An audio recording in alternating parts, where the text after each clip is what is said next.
I want to say that we get this message across.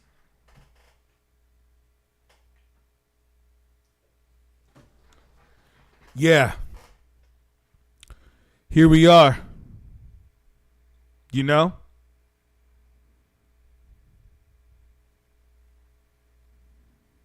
And we about to make this happen, man. I got the Doomsday lyrics pulled up just to let you guys know, you know.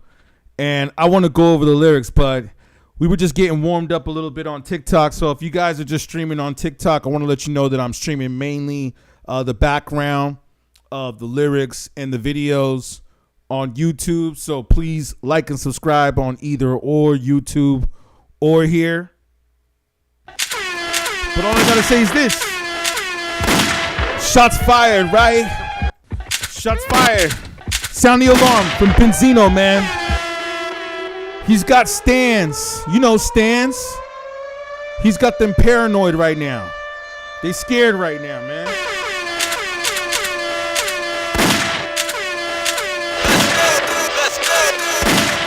You see, this is what...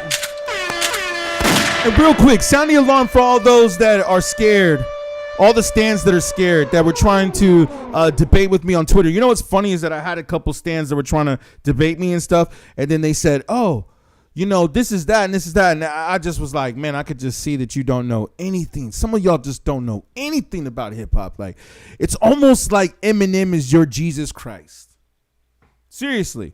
It's almost like Eminem is your Jesus. And that's where hip hop starts. It all starts with Eminem. Like, there was no hip hop before Eminem. You know what I'm saying? Sound the alarm, man. Hip hop is at a state of emergency. Sometimes, man. I mean, we already knew this, man. We already knew this.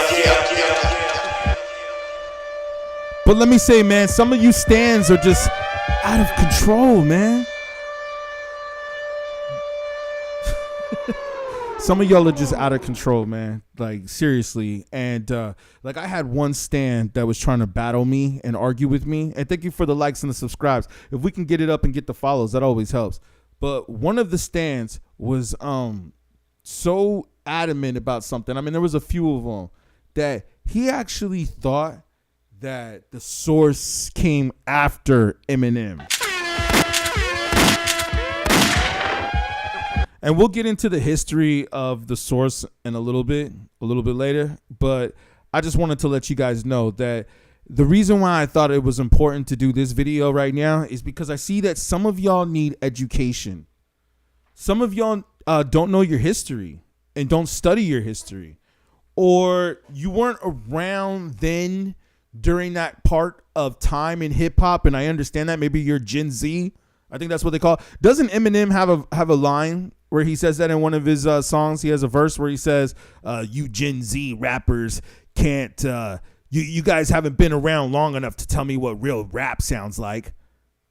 I think Eminem has a verse where he says that in one of his newer songs. And I completely agree with him. I completely agree. So that's my point, man. That a lot of these people think that this whole hip hop thing started with Eminem, and that MTV and situations like that and networks were always supportive of all rappers, and they always supported hip hop.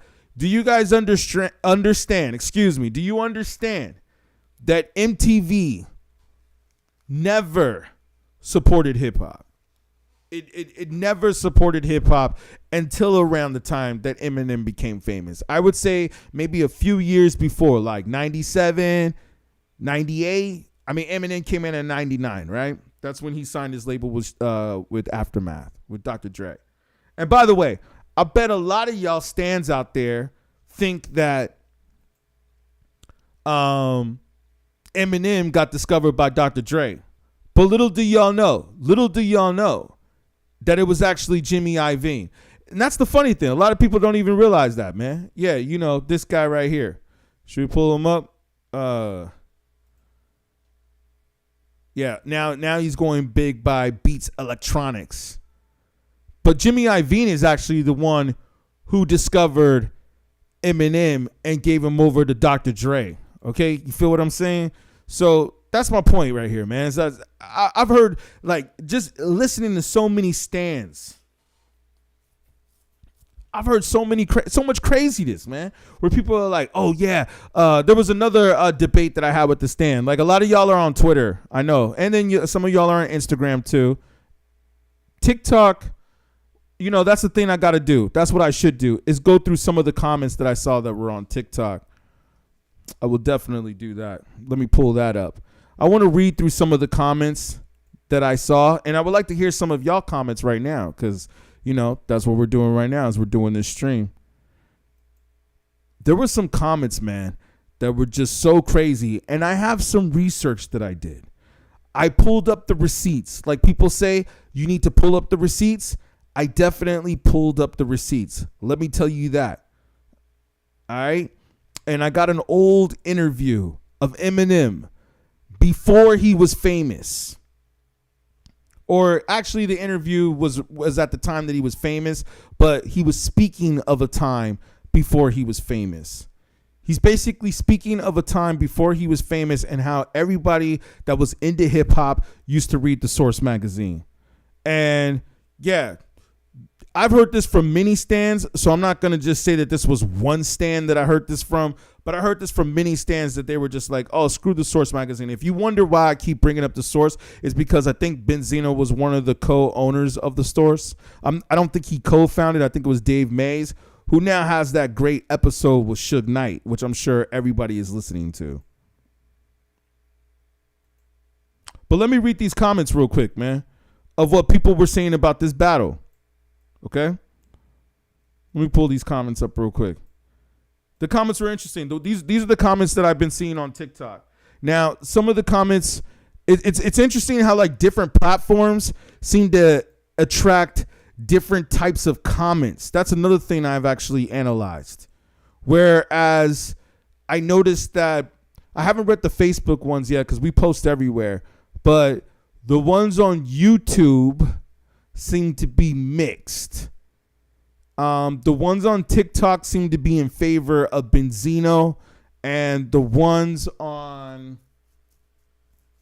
I almost want to say Twitter and YouTube seem to be more in favor of Eminem. So it's kind of interesting. It's kind of interesting if you think about it like that. It's almost like, and people say that TikTok is like the younger generation, right? So it's almost interesting how TikTok seems to be very in favor of Benzino, but then again, Instagram, YouTube seem to be more in favor of Eminem, just from what I've been reading from the comment section. So I don't know if the platforms or the demographics have something to do with it, but it's something for us to analyze. But that's what we're talking about here, man. We're talking about this battle, and what I'm saying is, does Eminem only have 24 hours to respond? Em, you're on the clock. You're on the clock, man.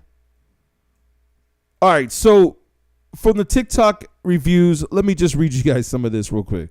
Okay, someone says, why only 24 hours? Benzino's had 20 years to respond. That's a funny one. A lot of people like that comment.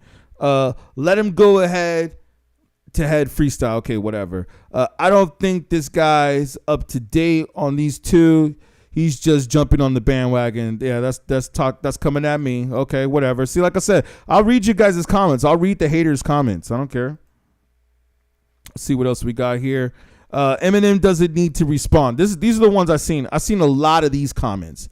Eminem doesn't need to respond. Laughing out loud. All he has to do, throw a bar or two on a random song, and it's over, Benzino.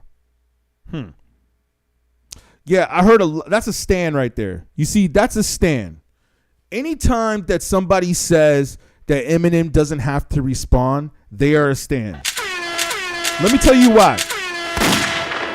Because Benzino clearly threw some shots at you. Or actually, shall I say, he threw some shots back at you.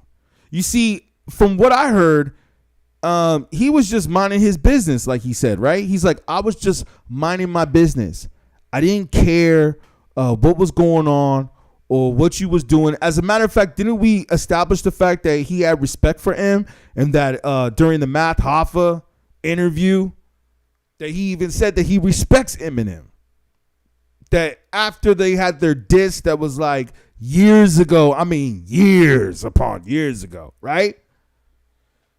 It's almost like this is like a high school beef. This is like someone that you have beef with in high school, and you guys see each other as adults at the what is it? What do they have? The reunions.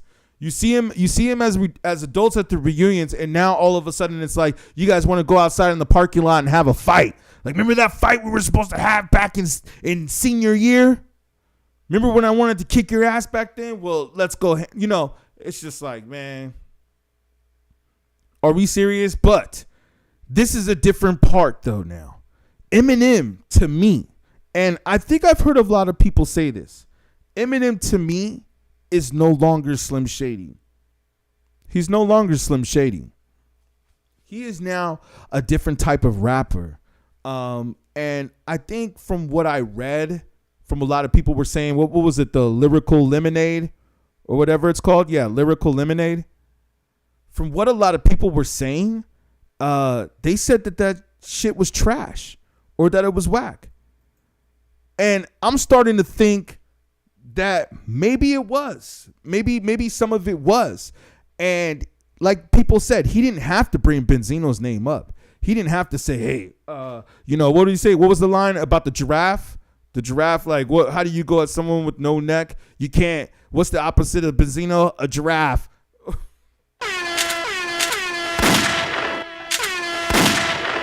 That was a good line. That was a good line right there. I like that line. That made me laugh. I'm sure which it made a lot of people laugh because he was even saying, hey, don't laugh. What's the opposite of Benzino? A giraffe. Yeah. Okay. Oh, okay. Thank you for the comments. I appreciate it coming in because you're gonna get me going. Thank you. That's what I need here. And how his hand is small, right? When he was trying to do jumping jacks, his hands are so small that he can't even do jumping jacks. Thank you for shouting out. See, that's why I said I need some feedback here. You guys let me know in the chats. Let me know in the comment section if you guys can like, subscribe. I mean, that always helps to get the message out there. So, come on and like, man. Like, this is what we're doing for real. And we got to talk about this because this is true lyrics. And that's why I feel that it's important to talk about this subject. Because today, shots were fired. We're not talking about net worth. We're not talking about how many hoes you got. We're not talking about how many cars you got. Today, we're talking about lyrics. We're talking about lyrics, and I think that that's where y'all forget. I think that's where some of y'all forget the point. Now, I know that some of y'all know what's up. I'm going to go through a few more of these comments through real quick, but I want to just get it out. Like, yo, this is what it is, man. You see, that's the point that I'm speaking on right now. And I hear you guys. See, we're also streaming on YouTube. So if you guys go on YouTube, I'm also streaming on TikTok. For those of you that are on YouTube, streaming on TikTok. For those of you on TikTok, streaming on YouTube. We're multitasking right now. I want to do Instagram and Facebook as well later on. But for right now, we're going to stream on these two platforms because y'all are the two that are the most serious to me. But I want to say this, that's what we're speaking about right now, man, is we're speaking about lyrics. We're not speaking about hotel rooms or where somebody lives or what their net worth is. Said that in the video already, man. What we're talking about right here is we're talking about lyrics. And this man came at you and questioned your whole accountability. And let me tell you this while it's fresh in my mind. The reason why I think a lot of people like this Benzino verse, I mean, didn't Charlemagne even say that? Let me make sure I pull that up in my notes. Give me one moment, yo. I want to make sure I pull that up in my notes because I think that there was an episode of The Breakfast Club where Charlemagne was even talking about the Benzino diss, and he said, hey, you know what? I think Benzino might have got him on this diss. And I completely agree. You see, because right now we're not looking at lyrics. Actually, I pick that back. I apologize. We are looking at lyrics. We're not looking at net worth. And to you, I can't see your name from here. Good vibes always. Dope name. Let me tell you, man.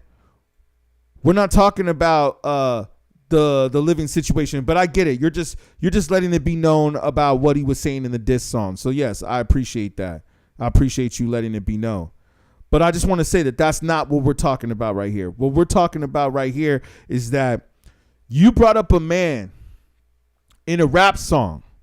You brought him up where you didn't even have to. Like I said, as a matter of fact, I think he went on certain podcasts and even said that, hey, you know what? I respect you now. I see the beef that we had from before, but now I respect you. We're cool. It's all good. I have no worries. You know, let's move on or whatever. I saw that interview. I don't even know if we got to pull that up. And even if we could pull that up right now, I don't want the video to get flagged. So for him to just say, you know what? I already destroyed this dude, but I'm just going to destroy him even more. What other rapper would not have the same approach? Or I don't know if Benzino's a rapper. I don't know what he is. I mean, I guess he's like a man that does a jack of all trades, right? Or Renaissance man. Is that what they call him? You do everything. Just like M, right? He's doing a little bit of everything. He's got his mom's spaghetti restaurant shop. You know, he's not just rapping anymore. He's doing other things. But I give him respect that he is rapping. He is a rapper. But let me ask you this, though, man. Is it really about just the legacy? And this is what we were saying on TikTok, right? I agree with y'all that he's in his legacy career now. Yes, he's the GOAT. He doesn't need to respond. I disagree. The reason why I disagree is because this man came at your whole character. He said that, you know what? You battled pop stars. You never battled true lyricists. And yes, I understand. Fair argument. A lot of y'all will go on and say, well, where are those rappers now? Where's Pace One now? Where's Last Emperor now? But if you guys go back and do some of your research, like how you should know about the Source magazine. Oh, and by the way, did I tell y'all that this one person told me that the Source magazine was only big in New York and nowhere else? And Eminem was the one that made it famous? I have to repeat how dumb that was. Probably like the dumbest thing I ever heard. Get up out of here, man. That's the dumbest thing that I have ever heard. And somebody trying to speak on hip hop culture, especially to someone like me. But let's just not even say, you could be speaking to anybody. For you to say something that stupid, like that dumb. To say, oh, you know what? Yeah. Eminem is what made that famous, and that's that. I'm just like, man. Yo, man, a lot of y'all don't know the culture, and a lot of y'all should not be speaking on hip-hop. But I get it. A lot of people want to have their right, and they want to have their entitlement and their opinion to the music. So that's cool, man. Have your opinion to the music. But don't try to think that you're speaking facts when you really ain't speaking no facts. And if you think you are speaking facts, then let me tell you this, man. Then let's have a debate on it. We should have a debate on it. And you know what's funny is that a lot of people don't want to have a debate on it. When I ask people, hey, let's debate. Nobody wants to debate. They don't want to debate on this. And then I can even go and dig up footage. I dig up material, right? That people don't know anything about. The interviews that people never even saw before. You call yourself the biggest Eminem fan. I don't even know. Or I think that even Eminem fans don't even like being called stans, right? They don't even like being called stans. And I played this interview for them. I hope we could play this interview real quick without the video getting flagged. But let me see if I could play this for you real quick. Where it's an old interview that Eminem did on Hot 97. Where he's basically saying that before he was famous, when he was a kid, he actually even says that. when he was a kid, that they used to listen and watch source videos, watch all that. Let me play it for you. Like, that's the standard now. That's the standard. If you get a 4.5, that must mean that Benzino wants you on his album. You know what I'm saying? I'm gonna run it back. My contribution on hip hop, the source as we used to know it was a mag. You want them to make it. This is what I'm saying, man. He's letting you know right here that this was like real shit. This is like what it used to be. Guest appearance on your album, and if they don't want to do it because you suck, then he's gonna take you out that magazine. So you can't play both sides of the fence like that. You just can't do it. So that's what motivated you to even... That's what motivated me. Was that something that was bothering you before he started getting at you? You know what used to bother me? Yeah, it's been... This is the funny part right here, is that a lot of people don't even know how this beef started.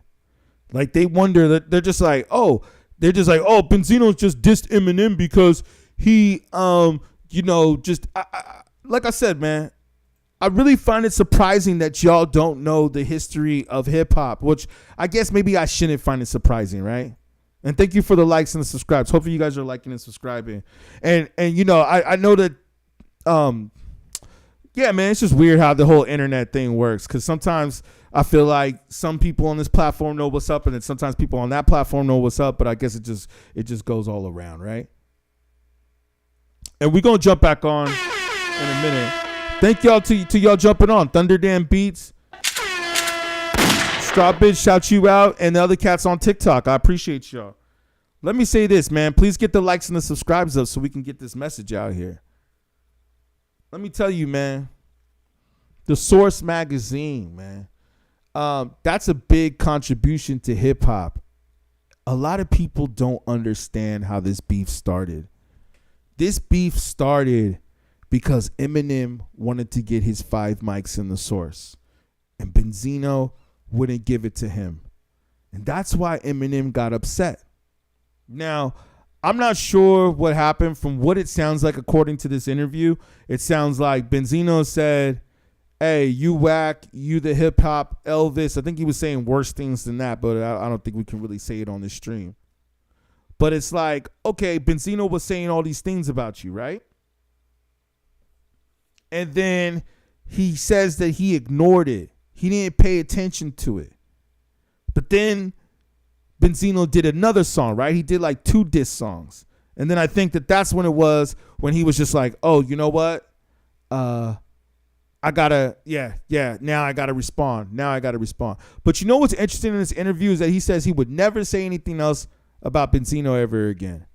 But I guess we can't always go by that, right? Never say never, as they say. But he did his little Doomsday verse, right? Fast forward. And must we say, you know what's really funny too to me when I run into these stands? Man, you stands are annoying, I gotta say.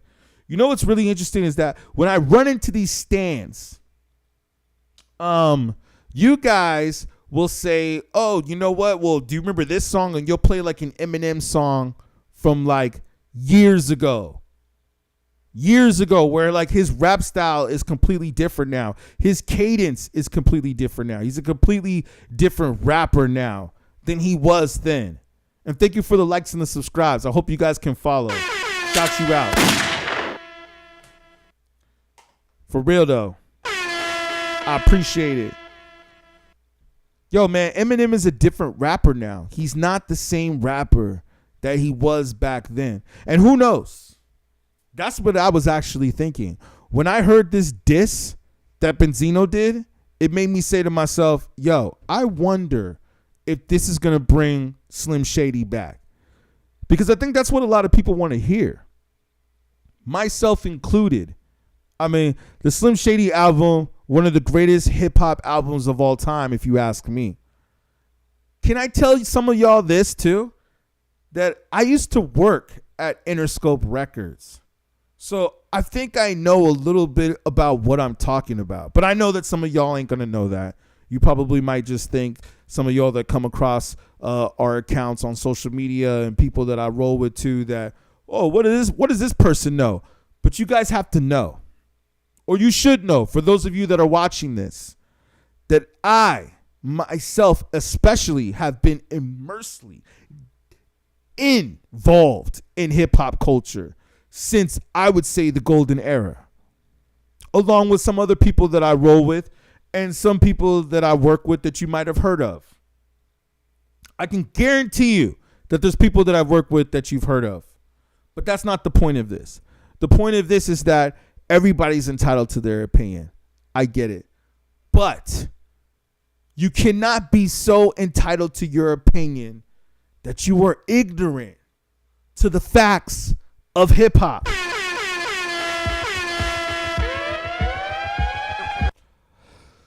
Right now, and I hate to say it because this video I wanted to stay on some more of the culture, more of the real hip hop. I just want to say real quick that right now, have you guys looked at the Grammy list for best rap artists or best rap albums? Maybe we should do that, right? Should we do that real quick? Isn't the Grammys this weekend? Let me see if we can hopefully best rap. Is it best rap or best hip hop albums? I think it's best hip hop albums, right?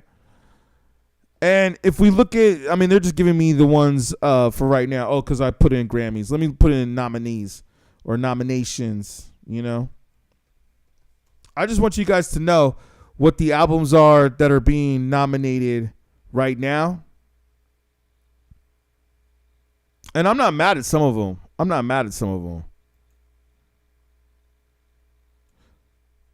Just want to make sure we in the right place. I think is it nominee Travis Scott was up on there? And let me just make sure for this. Best new artist. I just want to see this too. I'm just curious. Yeah, it is. Ice Spice up for a best new artist. You know, so Drake, 21 Savage is what it looks like. I mean, I just had to research this just to make sure because I couldn't believe it. When I was looking at it, I thought it was so whack that I just like couldn't even believe it as I'm looking at it. But I believe that this is legit. The best diss track towards Eminem, and I understand. I think this is legit. Her Loss. Let me just make sure. Yeah. Metro Boomin, Heroes and Villains, which to me, to be honest with y'all, I actually think that a lot of these albums all sound the same to me. They all have similar beats. Utopia, Travis Scott, Michael, Killer Mike. I heard a little bit of that album. I thought it was pretty good. And Nas. I mean, you know, Nas and Hit Boy, yeah, they're doing their thing. We can't deny that. But you see, this is what I'm saying. These are the Grammy nominees. And I heard one person say, I read your comments. I heard one person that said something like, you got to stop blaming the artist and start blaming the consumer. Because when the artist tried to switch up their style, the consumers weren't buying it, is what I think this person was saying. But what I'm saying is that, well, when they switched up their style, was it dope?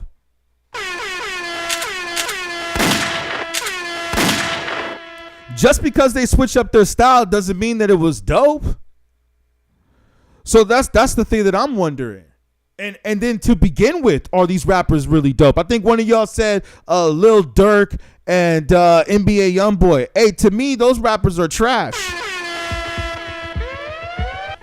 Those rappers are trash. To me, am I allowed to say that? Is it okay if I say that? And can we get the likes and the subscribes up just a little bit, y'all? Come on, let's get this message out here. Yo, to me, those rappers are trash.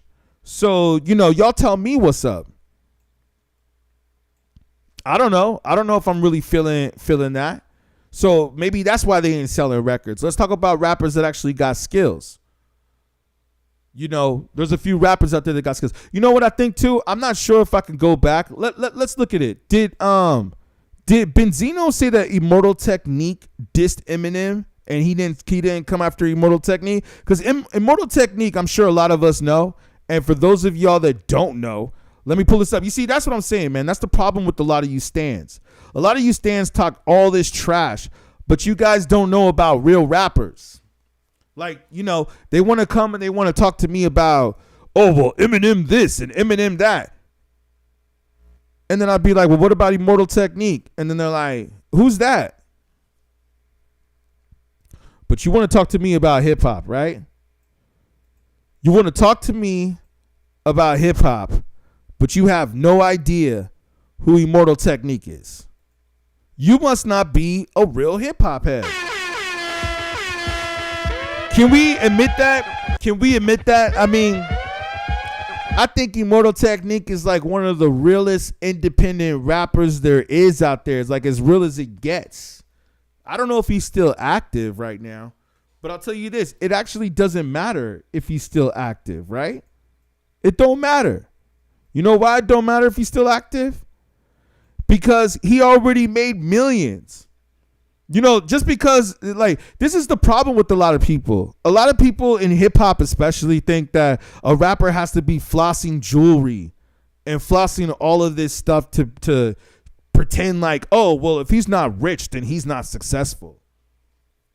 If he's not rocking Louis Vuitton, then he's not a successful rapper, and therefore I should not listen to him. That's what a lot of people are thinking. Now, like I said, I'm not sure what happened or where the generations shifted at, but I do believe that the mainstream record company executives, they were definitely behind it and a plot behind it. And artists like this were coming out with the message that was just so powerful. They were doing whatever they could do to suppress it. Now, when I really think about it, this, like Tom McDonald and how we were talking about all that, this is who he wants to be. This is who he pretends to be. He pretends to be Immortal Technique. He's like trying to be the white version of Immortal Technique. And then he got the song with Ben Shapiro. And then I got to say, that's the funny thing too, is that Ben Shapiro acts like, hey, because I sold over millions of records, I'm now the #1 rapper in the world. You see, so that's what I'm saying, man. Y'all could go ahead and say, well, Eminem's net worth is this much, so he doesn't have to respond. That makes him the #1 rapper in the world because he sold over $1 billion worth of music. Yo, that's awesome, man. We can't deny that. But if Ben Shapiro goes out there and goes platinum, does that make him a rapper? I don't know. Like, did we all take a time to really think about that?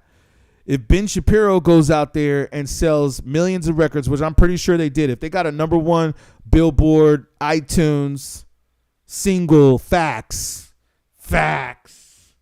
like, what's his name? Anthony Fantano, whatever his name is.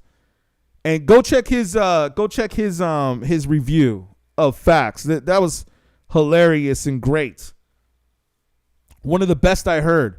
I had a whole different perspective on that song when I heard it. I was like, damn, okay.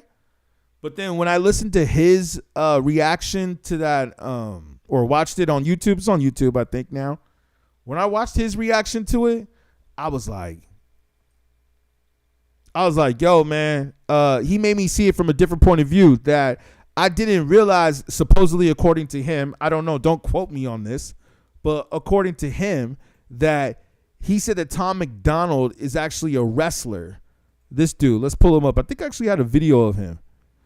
This dude right here. He's actually the dude that did the rap song with Ben Shapiro.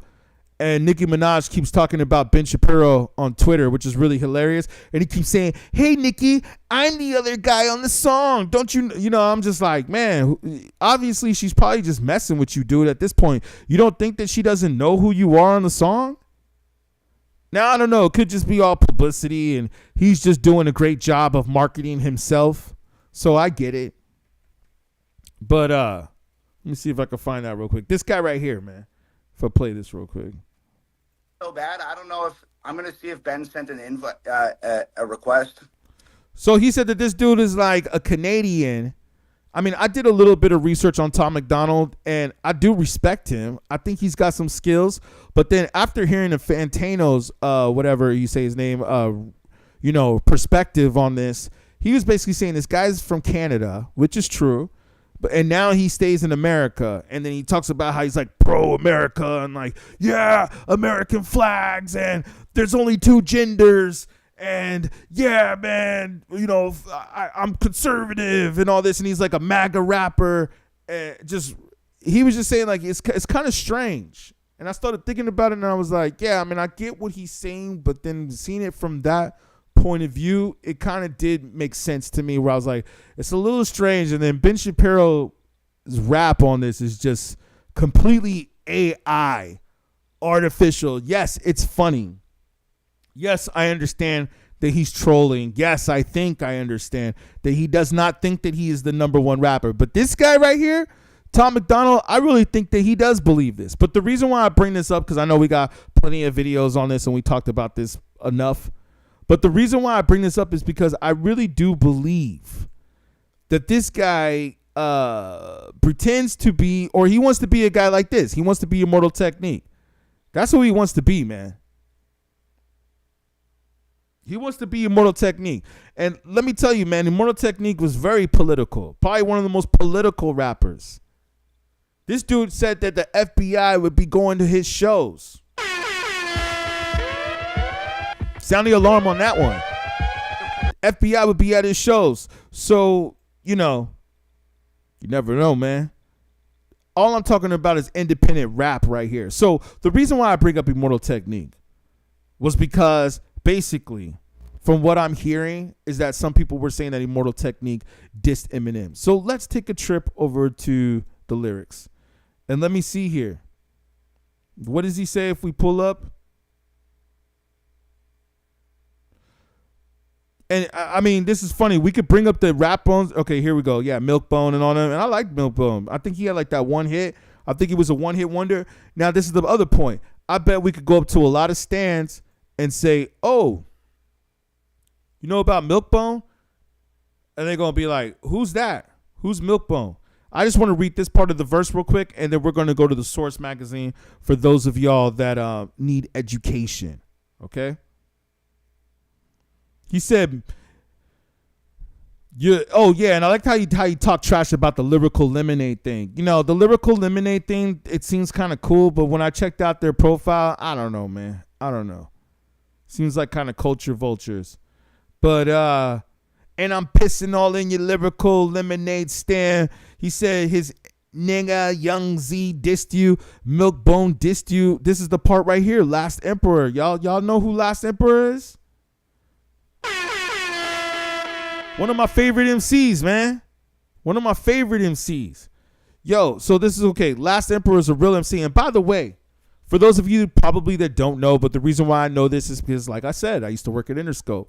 Last Emperor was actually signed to Interscope too. Dr. Dre was trying to put in Last Emperor out. To let you all know, Dr. Dre was searching for a rapper like Eminem way before he found Eminem. But actually, technically, let me take that back, because Dr. Dre actually, like I said earlier, did not discover Eminem. Jimmy Iovine, or Eminem was brought to Jimmy Iovine. And then Jimmy Iovine took Eminem to Dre. Do y'all understand how this works once you get to the mainstream? People like Dr. Dre do not go out to the club to try to discover talent. And that's what's just so funny to me. And let me just pull up a picture of Dre real quick, just so you guys can see who I'm talking about, just in case if some of y'all are unaware. Because some of you stans are just so unaware. You know what I heard? Like, I heard this. Some stan told me, hey, Dr. Dre found Eminem in the club. Sound the alarm. Can y'all believe that? I mean, the internet is right here available to everyone. All you have to go do is go do research. There's plenty of interviews out there of Eminem telling you how he got discovered.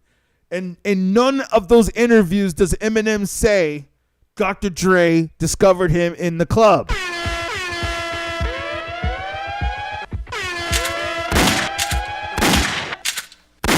Man, there's some serious stands out there. There's some serious stands out there. Thank you, fam. I appreciate you. I appreciate the comment. There's some serious stands out there that are just like so lost, man.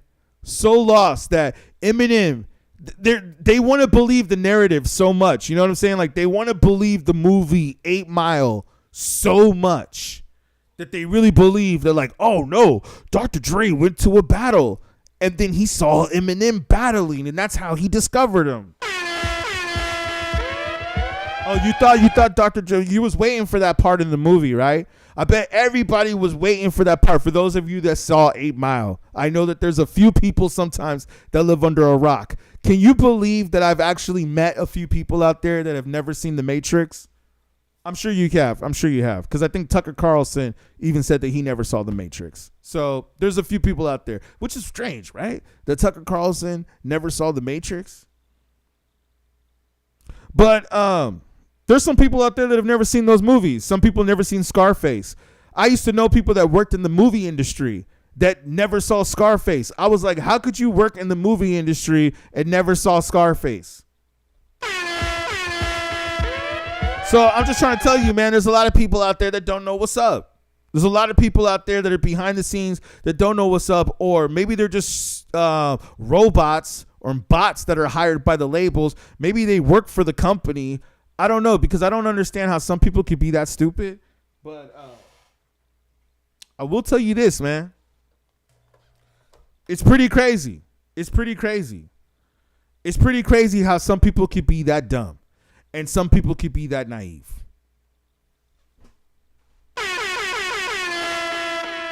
How is it, man? How is it? How is it that people are like that? Can y'all tell me that, man? Can y'all tell me?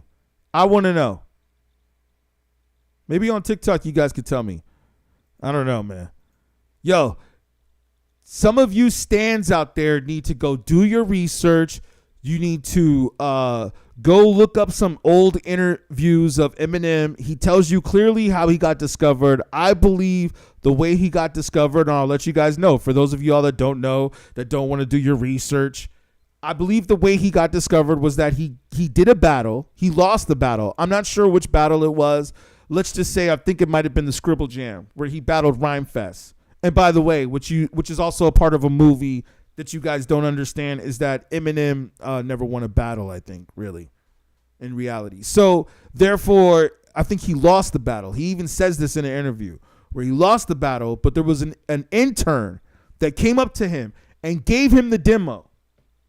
He gave his tape. He said he gave his demo tape to an intern. This was an intern who worked at Interscope Records, and the intern gave the demo to Jimmy Iovine. Jimmy Iovine, and let me see if I have him back up here. Jimmy Iovine got the demo tape from the intern. And just for those of you, again, that don't know anything or don't do your research and who are like, those of you that are just tuning in on TikTok, please like and subscribe. Thank you. Thank y'all. I appreciate the likes. Yo, I'm going to tell you this. Those of you that don't know are probably just like, oh, Dr. Dre discovered Eminem in the club. Thank you for the likes. Thank you for the likes. That's what we're talking about here, man. Sound the alarm, man. Are some of y'all really that, like, naive to not even understand how Eminem was discovered? All you have to do is go online. That's all you have to do. Go online, and it's right there on the internet. And it shows you. People are like, oh, well, Eminem got discovered by Dr. Dre. Dr. Dre discovered him in the club. He was at the battle. And like I said to y'all earlier that are just tuning in right now, oh, I bet you guys were waiting so hard. All you stans had your heart on, waiting so hard for Dr. Dre to show up in the movie and say, hey, you know what? I think I want to sign you.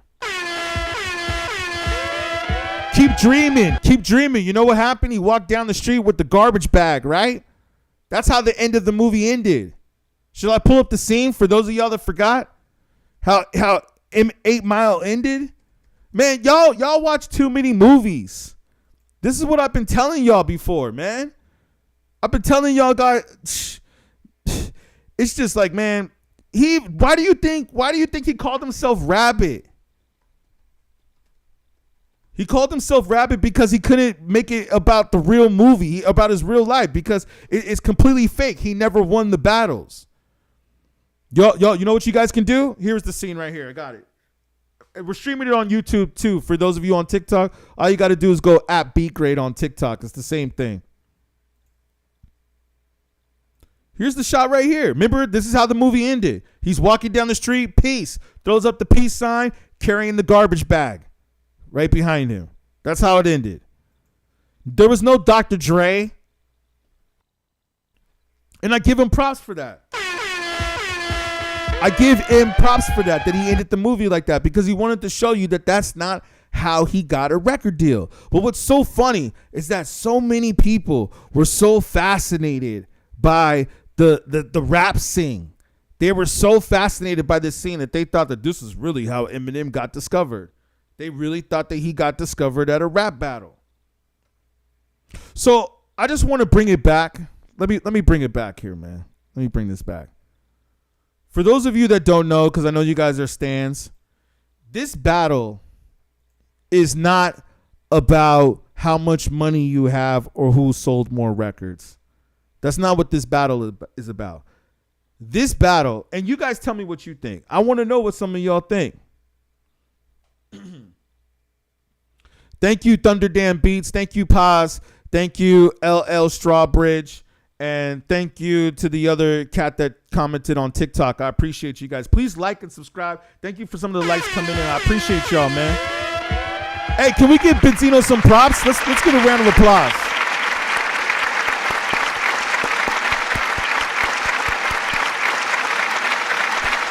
Can we give Benzino a round of applause? You know, I mean, I think he actually came through on this one. I think a lot of us can agree that he came through on this. Did you guys go back and listen to it? Like I said, man, this is not about money. This is not about network. This is about, you thought you was just going to throw some little jabs. That's what Eminem did on the Doomsday track. He just threw a couple little jabs, right? He's just like, we're just going to laugh. No neck, you're a giraffe. You know, he did his little joke, right? And Benzino obviously was like, hey, hold up. And a lot of people saying, hey, well, Benzino didn't write that verse, so it doesn't count. Hey, well, guess what? Drake doesn't write his verses either, but y'all continue to buy that shit. Y'all continue to buy that. Shots fired, man.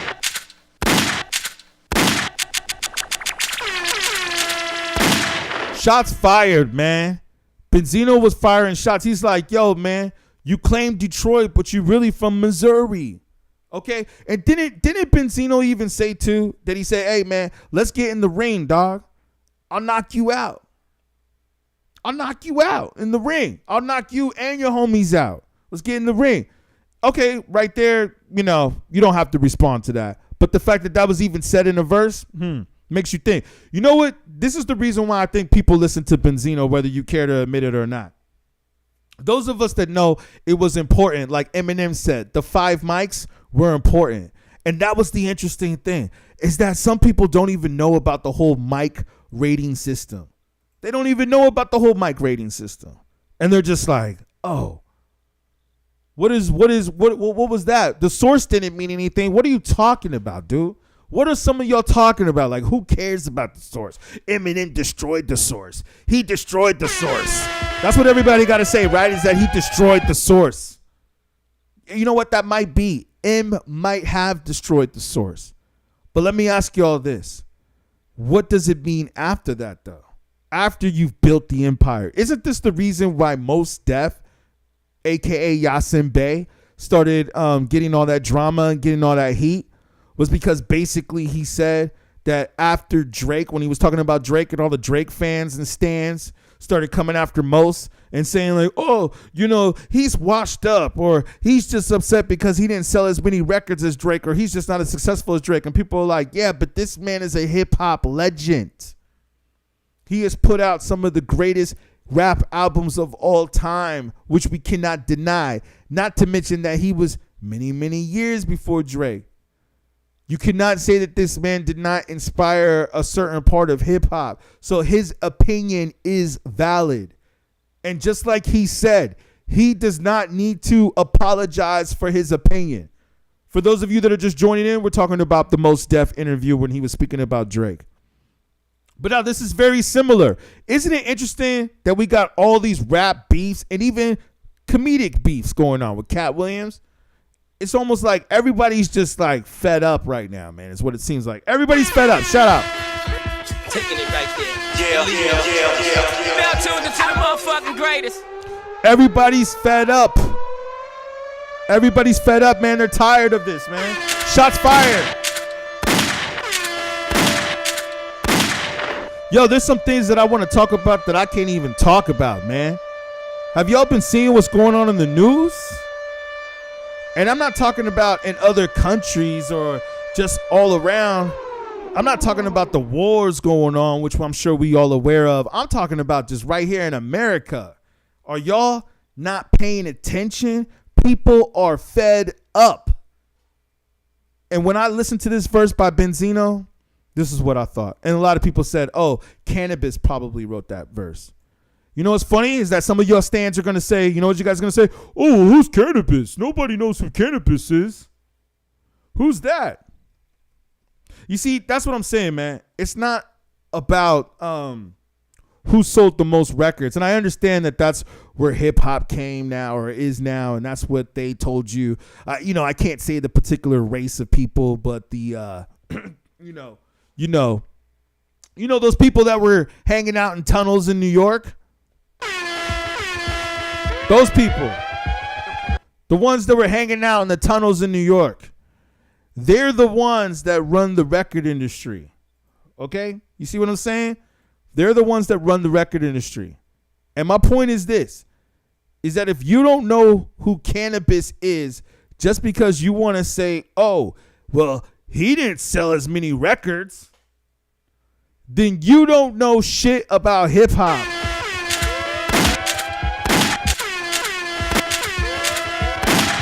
You don't know shit about hip hop if you don't know Cannabis. Let me tell you this, man. Cannabis is one of the best battle rappers of all time. And and that reminds me, man, let me go find this. Mike Shinoda, who's a pretty dope MC himself. I heard there was a YouTube video where he was basically saying that Eminem is the greatest freestyler of all time. And I was just like, wait, man. Are you really out there putting that misinformation out there like that? Like, dog, you're one of the greatest rappers. I mean, I won't say he's one of the greatest rappers. Okay, let me take that back. My bad. But he's got some good songs. Like they put out some classics, right? We don't have to go through all that. We know what's up. But it's like, yo, Mike, Mike Shinoda, you know what I'm talking about, right? TikTok. Let me see if I can find the video. I'm going to play it for those on YouTube. So for those of you guys that are on YouTube, you'll be able to see this. If you're on TikTok, you won't be able to see the video. You're just going to be able to hear it. But yeah, it looks like he put it out just a few hours ago, where he's basically saying that Eminem is the best freestyler of all time. And I'm just like, no, he is not. Did y'all forget about Supernatural? And thank you for the people that are watching. Can we get some people to like? Can y'all follow? Can you guys subscribe? Yes, you on TikTok. All y'all on TikTok, man. I see that we got a ton of more people that are up on this stream right now. I would appreciate it. Thank you. Thank you for the likes coming in. It doesn't hurt nothing to just double tap the screen. All you got to do is just double tap the screen so we can get this message out here. And I would also appreciate it if you guys could follow, because if you guys follow, then I will continue to do more of these if you like it. So I thank you guys. Thank you for the likes coming in. Okay, we're at like 60 likes. Let's get it up to 100. Can we get it up to 100 likes? We're at 72 likes. Thank you. So that's all I got to do sometimes is just ask. Oh, I see some of y'all don't want to stay on the live no more because I'm asking. Wow, thank y'all, man. Thank you, TikToks. You see, that's why I work with y'all, man. That's why I like TikTok. Can we get the same flavor? Thank you, TikTok. I'll do a round of applause for that, man. Thank you, TikTok. Thank you. I gotta be careful. Thank you, TikTok. Thank you. I see the likes are just coming in now. I don't know if it's just what I said. Guess what, YouTube? I have over 200 likes on TikTok. Over 200 likes on TikTok, and I have about 4 to 5 likes on YouTube. Isn't that crazy? I gotta be careful with thank you guys. Keep the likes coming. Hey, if you want to send some roses, that also helps, because we're talking about the real hip hop. And I also appreciate it if some of you guys subscribe, some of you guys follow. Thank y'all, man. Thank you guys. I appreciate it, man. Follow the channel, subscribe, because like I said, we're gonna do more of this, man. And this is what this is about. This is about independent right here. let me get back to the segment. I want to tell you all this, and thank you for the likes, TikTok. We had over 500 likes now. Thank you. Let me say, man, Mike Shinoda from Linkin Park goes up on here, and he says that Eminem is the greatest freestyler of all time.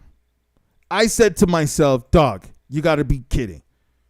You obviously, I mean, I would expect somebody of this caliber to have done his research. I would expect somebody of this caliber who's obviously a multi-millionaire musician to have done his research.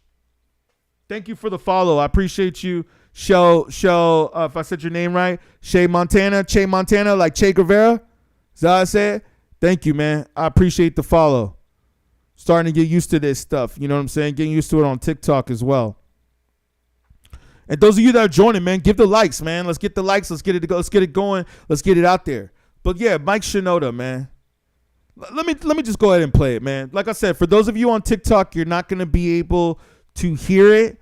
But for those of you on YouTube, you'll be able to see and hear it, obviously. Imagine Mike Shinoda having a rap battle with Eminem. You mean imagine me? Or I guess someone asked. Imagine me like a toddler getting. Give me a second, TikTok, while I play this. Just listen close. Let me know if you guys can't hear it or something like that. Blown up by like a nuclear missile. Eminem having a rap battle with Eminem. You mean imagine me like a toddler getting blown up by like a nuclear missile. Eminem's the greatest freestyle rapper, greatest battle rapper of all time. I don't give a shit. Cap. That's. I mean, probably not. I think Eminem's incredible, but it's not on the to-do list. I can't believe that he is out there spreading information like this. Like he is a guy that is very, I'd say, credible to the record industry. Mike Shinoda, for those of you that are just tuning in. And let's get the likes up. Can we get the likes up? All you got to do is just double tap the screen. Just double tap the screen, y'all, that are joining in right now. I'm talking to the people that are on TikTok for y'all that are on YouTube. And can we get the likes up on YouTube as well? Because I see some more of y'all just dropped some more people in on the chat right here too, man. That's what we're talking about. We're talking about Eminem. Should he respond? You damn right he better respond. You know why he better respond? Because this isn't about money. This isn't about record sales. This isn't about none of that. You know what this is about? This is about lyricism. Actually, it's not really about lyricism. You know what it's really about? I think it's more about who you really trying to be, dog. I think you trying to be somebody that you really ain't. And I think that the industry just promoted you because you the white boy.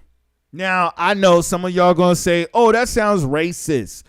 And please don't flag my video, TikTok, because I seen already a warning come up on TikTok. And thank you for the likes coming in on YouTube. I'd like to get some more likes going.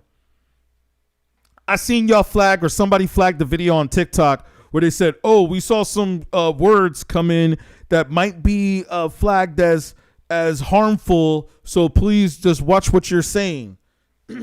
Listen here, you stans. If that's what it is, you stans. Now, I don't know. Could the stans be reporting my profile right now? Are you reporting my profile because you don't like what I'm saying? Because I'm saying something about your rap god? Man, come on, man. Let me say this. I respect Eminem. Before you guys call me a hater, let me say this. I respect Eminem. But I will say this, man. This man basically did not try to come at you as a rapper. I think one of the reasons why we listen to Benzino, and thank you for the likes coming in on TikTok. All you guys got to do is just double tap the screen. And I hope you guys follow because, like I said, I'm going to be doing more of these. I'm going to be doing more of these, man. So, and YouTube, I got to let people know when they're coming in. Let me tell you, man, this is about, in some ways, I feel Benzino questioned your manhood. He questioned your manhood. He questioned not really just like your manhood, but he more so like questioned your credibility in the streets. Like, yo, man, this is a persona that you portray. And like I said, once again, just for the record, because I don't want anybody coming at me saying I'm a hater or that I'm racist and this and that because, oh, you're just racist. You just don't like Eminem because he's white, because he's a white rapper. No, that's not it. But didn't Eminem say that because of that? Didn't he say himself in an interview with Crooked Eye from his own crew, from his own camp, from his own label, one of his own rappers that he put on? I mean, come on, we know that Eminem doesn't really do interviews at this time. Didn't he say with his own boy that like, hey, you know what? I'm a guest in this culture. What did you say? Thank you for the comment, Perry. You said, I bet M responds too easy. What do you mean by that? And thank you. I'm trying to read you guys' names. Sorry, it's a little hard to see your names over the writing. I'm responding to some of your comments on TikTok. And thank you, Lo Flacco 23 for the facts. I appreciate it. Yeah, like Ben Shapiro, we're kicking facts. Facts.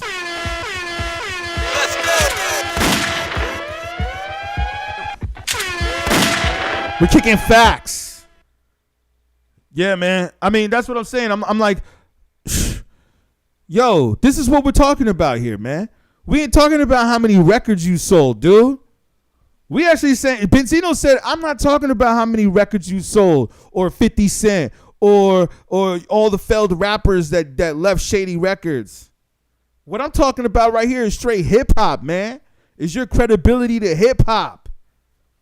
Shout out to those that know what's up. Shout out to those that said, hey, you know what? This might be the best battle diss towards Eminem. That's what this is it. That's what it is, man. It's hip hop. It's hip hop. M can't be mad at this. Like I said, I hope that this resurrects Eminem to become Slim Shady now. Maybe this is what he needed. This right here, what Benzino gave to him, sounded like it's what he needed. Thank you, fams. I appreciate it. And Lo Flacco, or if I'm saying your name correctly, I hope you're following because like I said, we're going to do more of these, man. I'm going to try to do these streams mostly in the afternoon, evening time, but we definitely go live every Sunday. We're going to do the streams every Sunday. TikTok, same with y'all. I do TikTok usually separate, but today I felt like, you know what? I got to get this message out, and we're going to do it on both. Shout out. Because shots were fired. Like I said, y'all, some of you stands out there. I don't even want to read this one tweet, yo. This one tweet, because I was going at it with these stands. This one tweet was so ignorant that I just felt like I couldn't even respond to that. And I just want to say real quick, man, I've been on this call for like over an hour and a half. An hour on YouTube, but I was on here 30 minutes earlier on TikTok. If you guys can like, subscribe, you know, follow the TikTok, follow the YouTube, subscribe to the YouTube channel. Really appreciate it, man, so we can get it out there, man. You know, I appreciate you. Thank you. Shout out to you. Shout out to you, Lo Flacco. Am I saying that right? Or Fiaco? Lo Fiaco? Shout out. Same thing with TikTok, man. Let's get the likes up. You guys got to get the likes up too, because when you guys get the likes up, that helps get this message out to the algorithm. You see what I'm saying? Because sometimes they don't want this message out there. They don't want the truth out there. Did you see what they was doing with the whole Megan Thee Stallion and Nicki Minaj thing? I mean, that was one of the reasons why I could kind of respect the whole Ben Shapiro. And thank you for the likes coming in on TikTok. Let's get this up to 1,000 likes on TikTok. Hey, just to let y'all know, we're already at over 600 likes on TikTok. Thank you. Oh, yeah, shout out to you, Perry. I agree with you, man. Let me just read some of the comments real quick. Yeah, I feel you. We'll see what Benzino does. You know what I'm saying? You know, we'll see. And I hear you. Oh yeah, great. Hey, thank you. We got a hater up in here. Hey, I appreciate it, man. I'm reading your guys' comments. I don't know what you're talking about. You sound like a hater. Why don't you explain what you mean? You talking about it's not the message? What the fuck you talking about, man? Oh, excuse my French. I don't want to be cursing, but when I gotta talk to haters, I gotta address you accordingly. You know what I'm saying? Because you sound like a hater. But let me tell you this. What do you mean it's not the message, yo? It is the message. This is about true lyricism. He actually was saying to M, you know, one of my, the funniest lines that I actually thought from this song, and we're talking about Rap Elvis here, in case you guys, because I know that they put out a lot of different battles, and a lot of y'all might be like, wait, which album are we talking about? We're talking about the Rap Elvis one. The one where he looks like Elvis Presley on the cover. Let me see if I can get a bigger image of it. Because he's right. And you know what it made me think about too? Let me say this too while I'm thinking about this. You know what it made me think about when he called Eminem the Rap Elvis?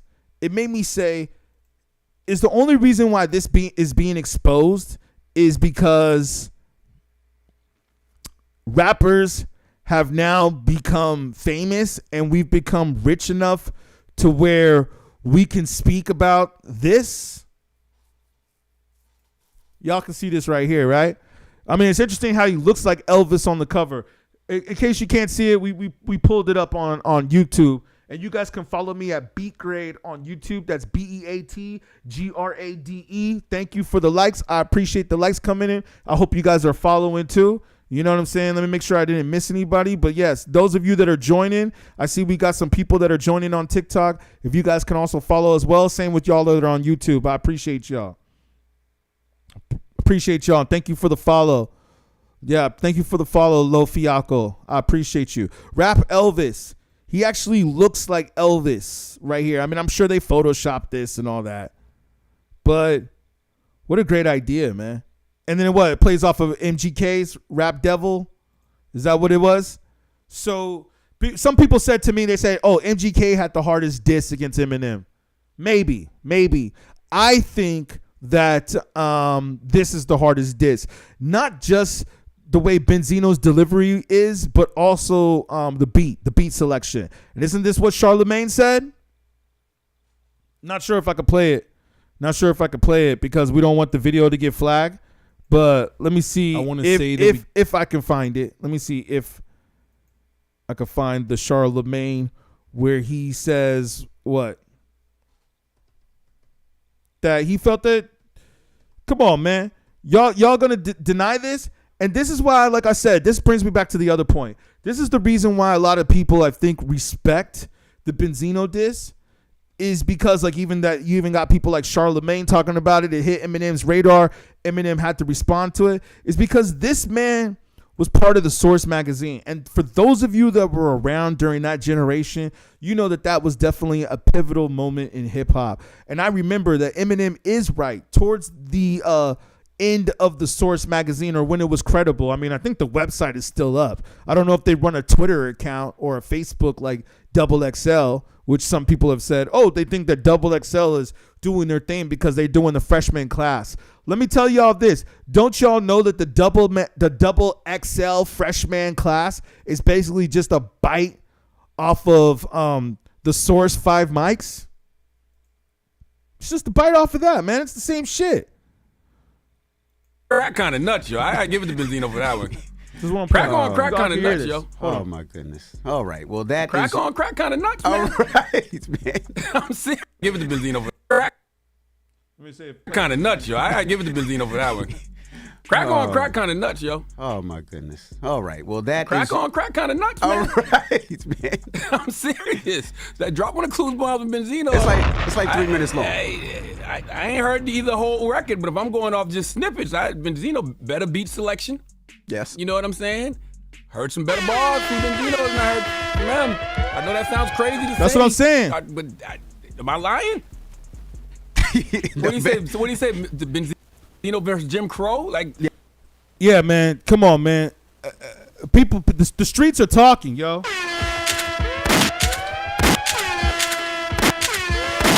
Oh, and I want to say real quick, shout out to Charlemagne for rocking our beatGrade logo. I know that we had that logo out there way before he did. So, you know, shout out to him. But y'all hear that? Hey, thank y'all TikTok too, man. Thank y'all. Y'all got us to 1,000 likes, man. We got over to 1,000 likes. Thank you, TikTok. Thank you, TikTok. You got us over to 1,000 likes, man. We have 1.1 thousand likes on TikTok, and this helps get the message out there. I hope some of y'all are following too, because this is the message that I bring, and this is what I do. This is what I do, man. This is for the culture. That's what I'm talking about. Like, people might be like, oh, well, Ben Shapiro, you're talking trash about Ben Shapiro, but nobody knows you.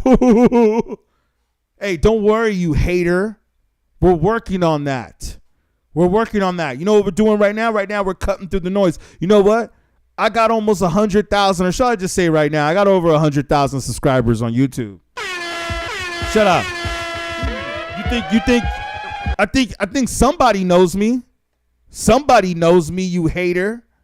Let me say this real quick, man. The streets are talking. The streets have spoken. Now, yes, I understand that maybe M needs to do some research. Wasn't that the whole part of 8 Mile? The whole part of the movie of 8 Mile was that Eminem went and he did his research.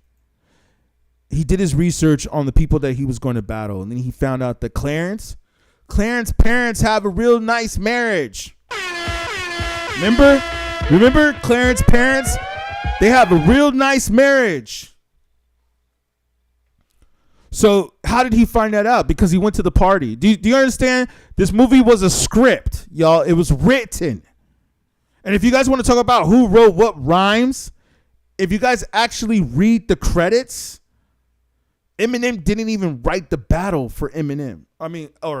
He didn't write the battle for Eminem, or he didn't write the battle for 8 Mile. How they sound so similar. Shout out. Who wrote the battle scene for 8 Mile? Do you guys know? See, we're gonna do some research on this. We're gonna do some research on this stream.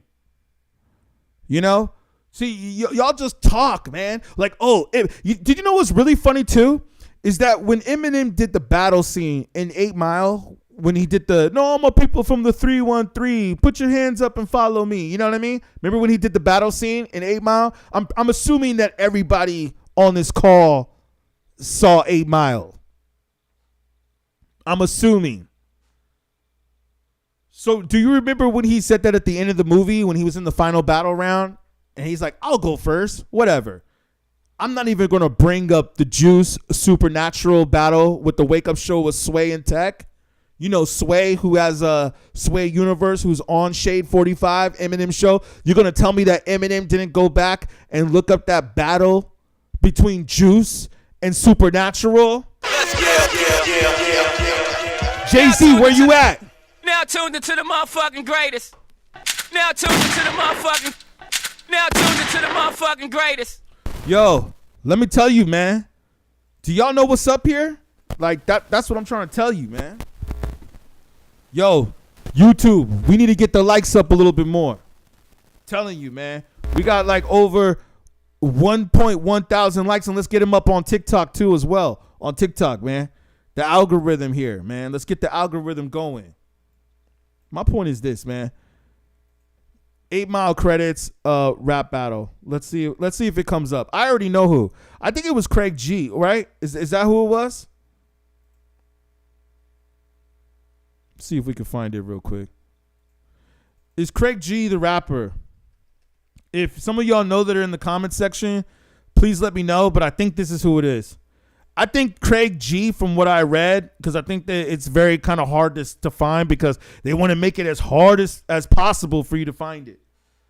But if you guys look this up, you guys have access to the internet. I'm assuming that most people that follow me are smart enough to know what's up. Okay? We're smart enough to know what's up. And I'm going to get to your comments in a second.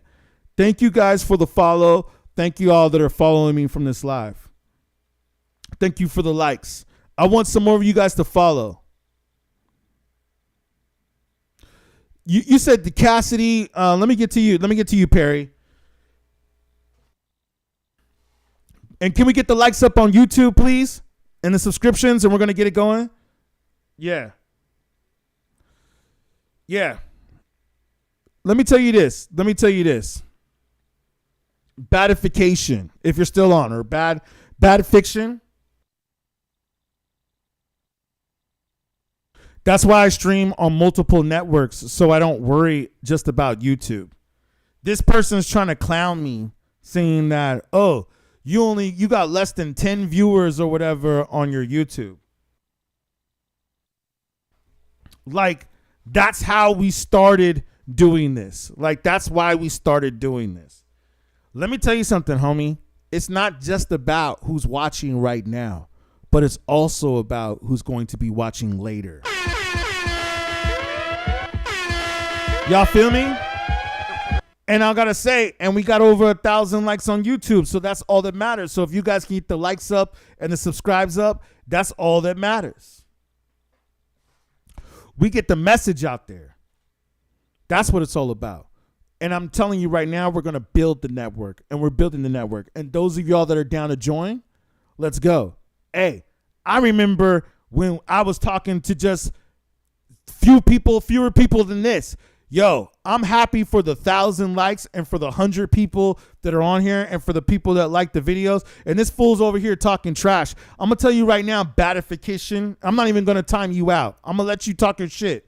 Talk your shit, because that's what we're doing right here, man. We're talking to the haters right now. We're addressing the haters. And in case you don't know who this is on my screen, this is Craig G. I bet your dumb ass doesn't know who that is. Oh, sorry, I can't curse. Sorry, TikTok, I can't curse.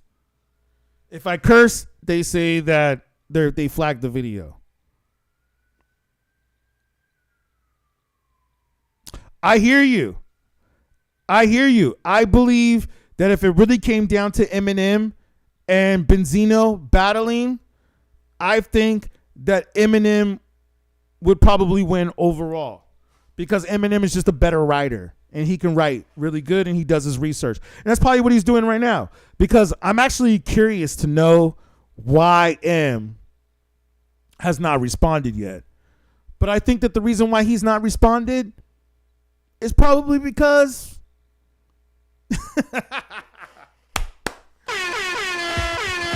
yo, it's either that he doesn't care or he just, I appreciate you guys talking what's going on. Hold on. I can see that this subject is big for a lot of people, because I got a lot of people commenting on YouTube and TikTok. Thank y'all very much. Thank y'all. For those of you on YouTube that are just tuning in, and thank you for the likes that are just coming in right now. We're at 1.3 thousand likes. So you're right. YouTube is a little slower to move, but I appreciate the likes coming in and the chats that are coming in on YouTube. For those of you that are just tuning in, this is Craig G, who I have on the screen. In case you guys don't know who Craig G is the person who I've heard a lot of people, and if you watch the credits to the end of 8 Mile, I'm not going to go through the credits right now, but I believe I remember seeing this. Now, I know when people release things on Amazon or DVD or whatever streaming services people are watching movies on nowadays, they take certain things out. They edit certain things, maybe because of copyright, maybe because of legal purposes. Who knows? But I remember seeing Craig G's name in the credits for 8 Mile. Special thanks. And if you don't know who Craig G is, he's an ultimate battle rapper. He's actually considered one of the greatest battle rappers of all time. One of the most legendary battle rappers of all time, who battled Supernatural. Yeah.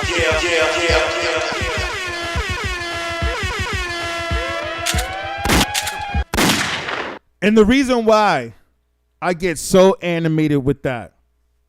Give me one moment, y'all.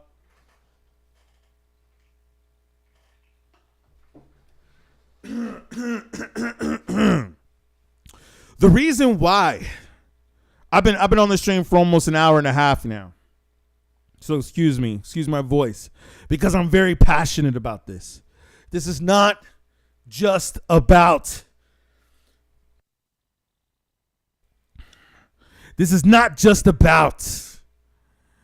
money and how many records you sold. This is about hip hop culture.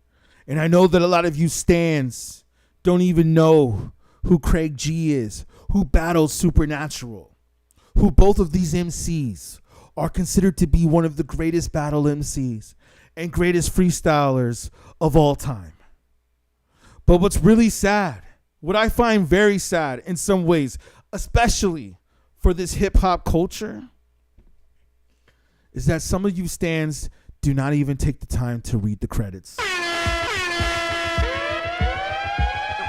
All people know, all my friends, all my girlfriends, they all know that anytime you go see a movie with me, we always stay to the end of the movie and we watch the credits. We don't get up and leave when everybody else in the movie theater gets up and leave. No, we watch the credits. Why?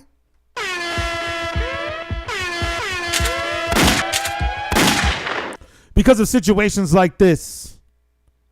You got to know, man. You got to know who's behind the scenes. So what I'm trying to tell you is that Craig G, I believe, and from what I've read and from what I've heard, wrote the battle scenes in 8 Mile. Shout out to Craig G. A round of applause, please.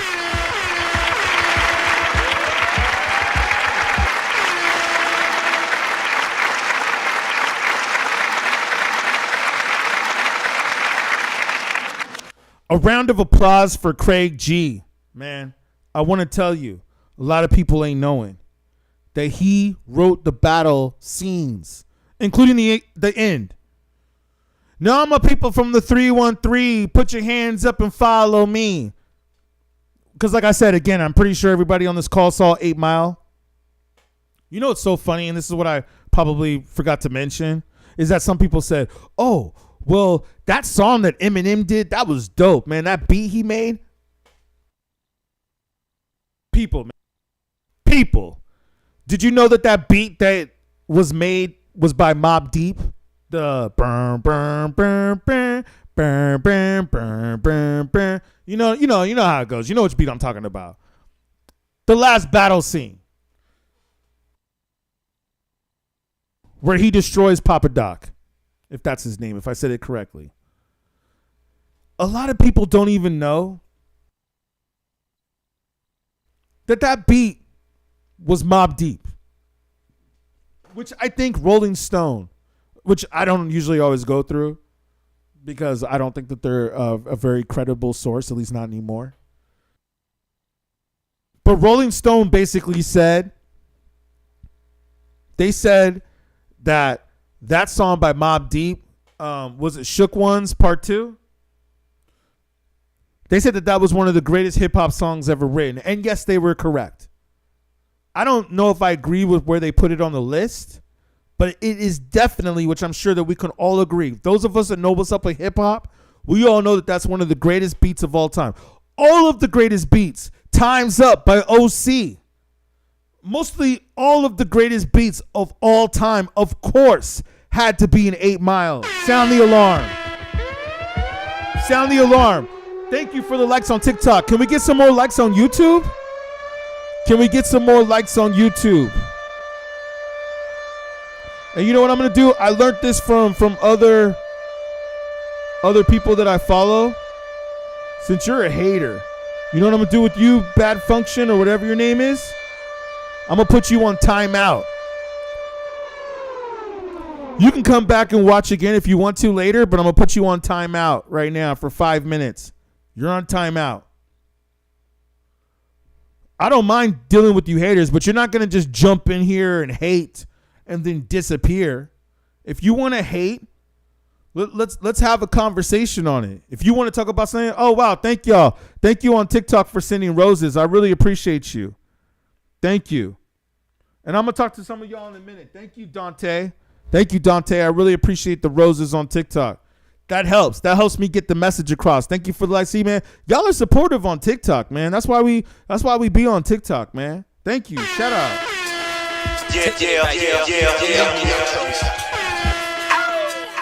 Thank you. I really appreciate you, Dante. If I said your name correctly. Thank you so much. You see, that's what I'm saying. We get the roses out there. We get the likes out there. We get the message across. And for you that are hating, truth is the new hate. Yeah, you're probably right about that, Super Divine. Thank you for the comment. I appreciate all y'all. Like I said, man, we're going to get this message out here. And if you guys can like the video, it helps to push the message out there. For TikTok, I think when you like, it just helps to get more followers. Let me see if I could do this real quick. I hope I don't lose the stream because it seems like I got a lot of y'all on TikTok right now.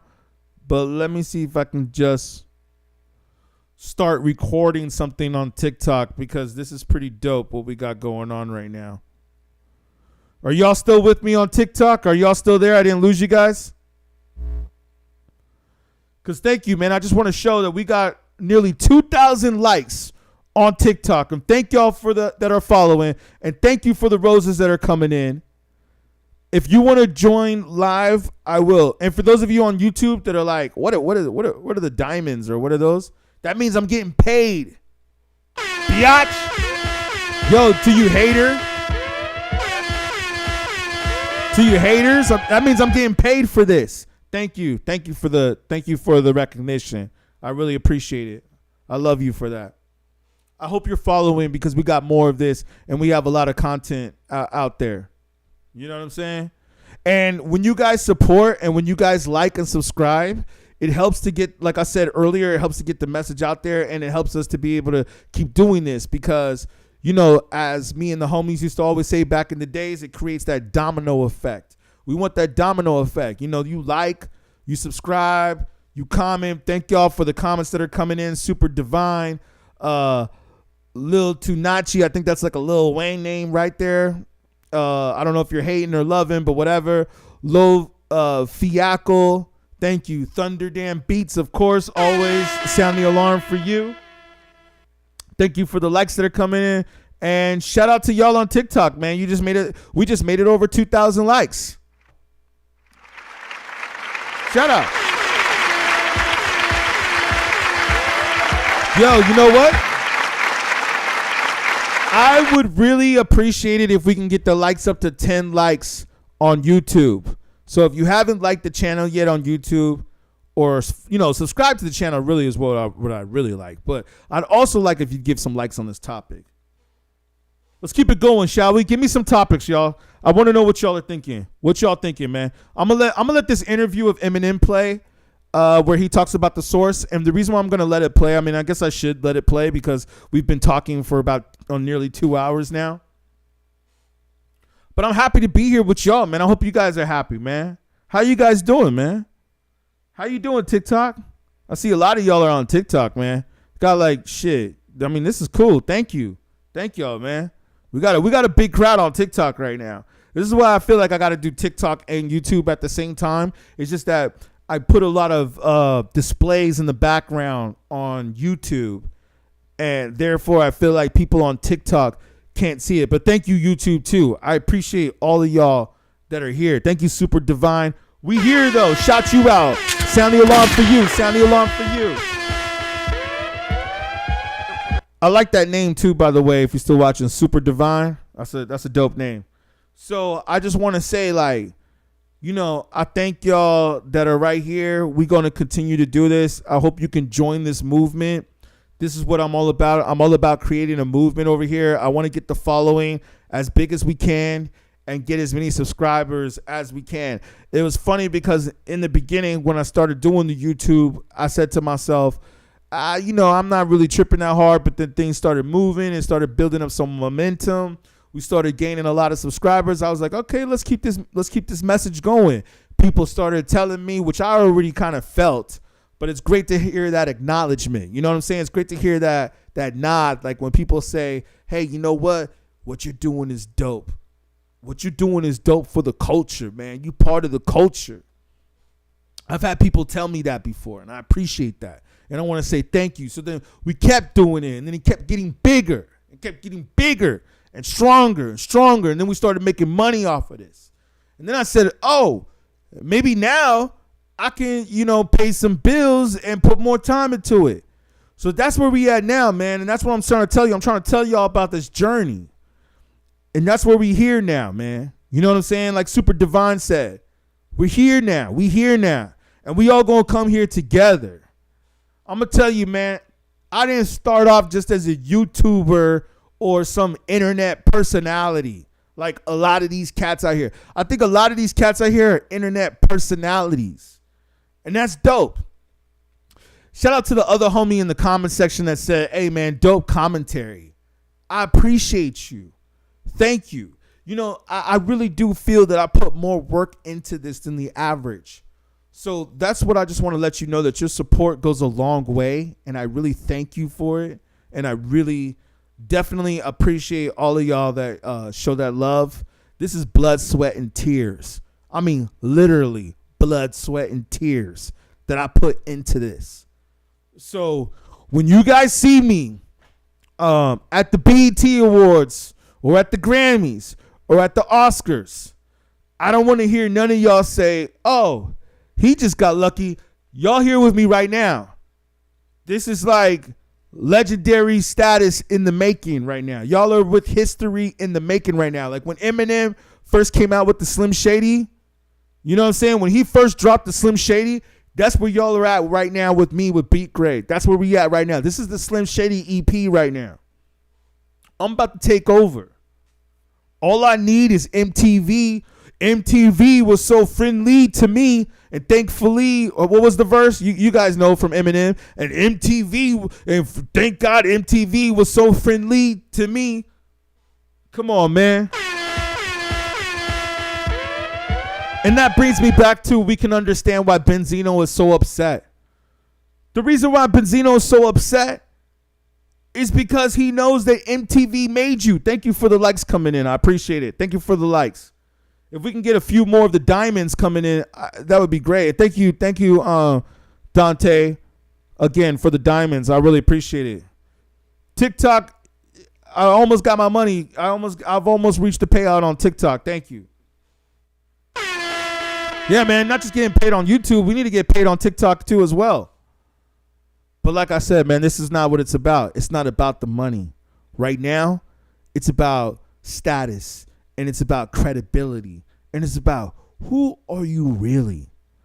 Did they just paint this picture and pretend that you were this rap star and you had the industry push you? Now, yes, Eminem is dope.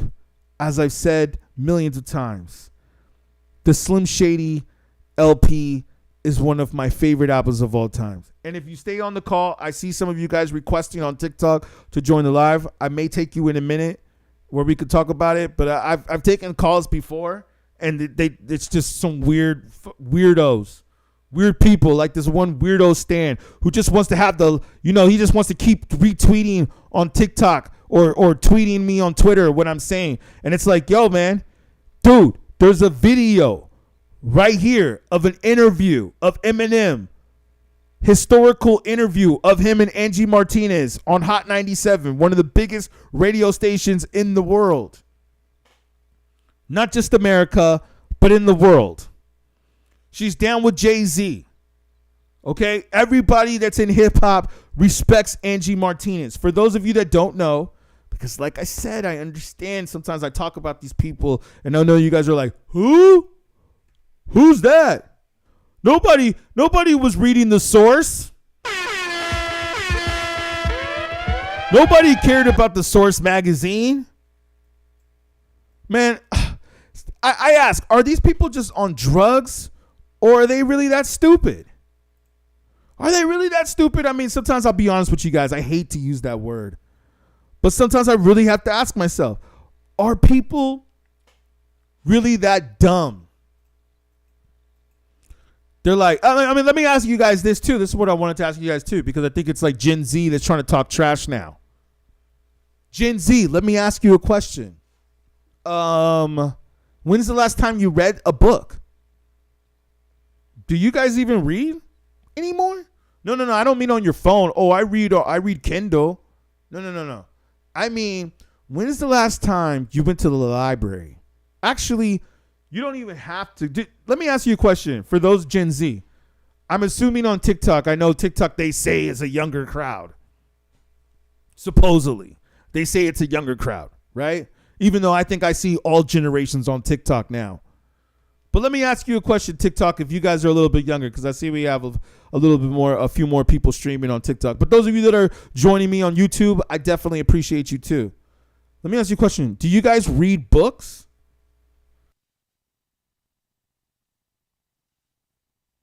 Do you guys read books? Yes? Oh, okay. Dante, I appreciate you. I hope you're following, by the way. Okay, so you read books, but I gotta know though, if you're reading books, are you really Gen Z though, or are you just because if you're my generation, I come from the 90s, you know what I'm saying? So if you're from my generation, I'm the golden era of hip hop. That's why I feel like I speak on this and I know what's up, because I come from the golden era of hip hop. Really appreciate it if you guys can get the likes up on YouTube. Thank you for the likes coming in on TikTok. Thank you. We're at over 3,000 likes. Wow, it's going. I think at this point, let's see if we can get it to 10,000 likes, right? Okay, let me say this real quick. That we're talking about reading books, right? Yeah. What I'm thinking is this, is that if Gen Z, I know my generation, we read books. We had to read books in school. I don't think they're doing that right now, right? Everybody has like laptops now in school, right? And they're reading stuff on their laptop. They're doing their homework online. They're sending their homework in through emails. I mean, I know this. This is what I've been seeing. This is not the way it was back in the days. Like KRS-One said to us, okay, oh, you're an 80s baby. Okay, so I think you're a millennial. Which is dope. So, yes, the internet has changed everything. Shout out to the internet.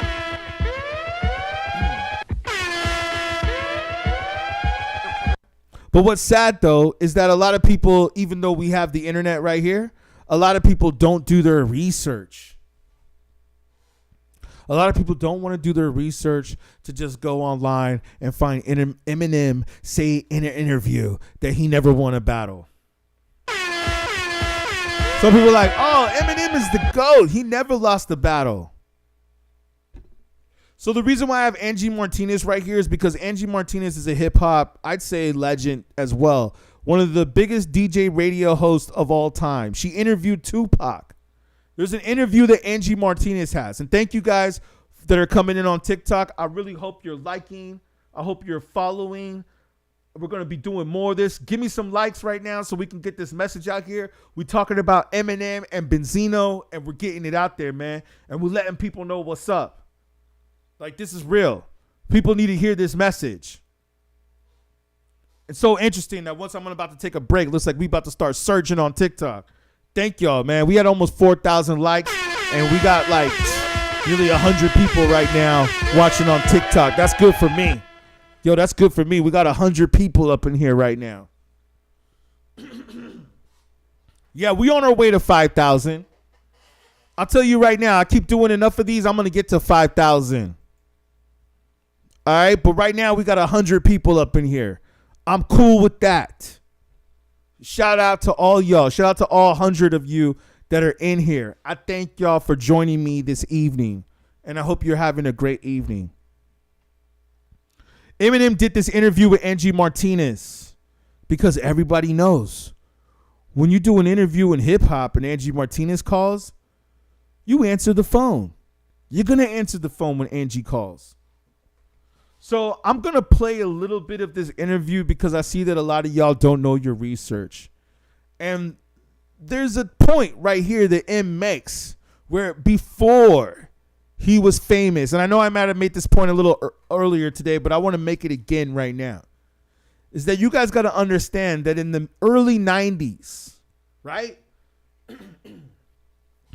when hip-hop wasn't all just about, rapping like it is today. I mean, it is taking on a whole new persona now.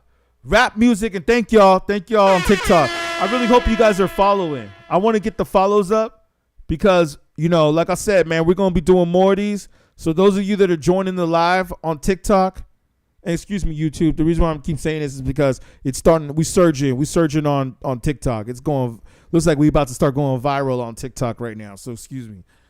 TikTok, I need you guys to follow the page. And those of you that are on YouTube, it's at beatGrade as well. BEATGRADE. Follow this, man. Eminem does an interview, right, with Angie Martinez, and he basically explains how when growing up, the Source magazine was a magazine that we all read. It was a magazine that we all read, man. It was a magazine that you wanted to get the 5 mics in. If you got 5 mics in the Source, you were considered the seal of approval. You were considered a round of applause. You were considered everybody wanted to buy your stuff. Give me a second here.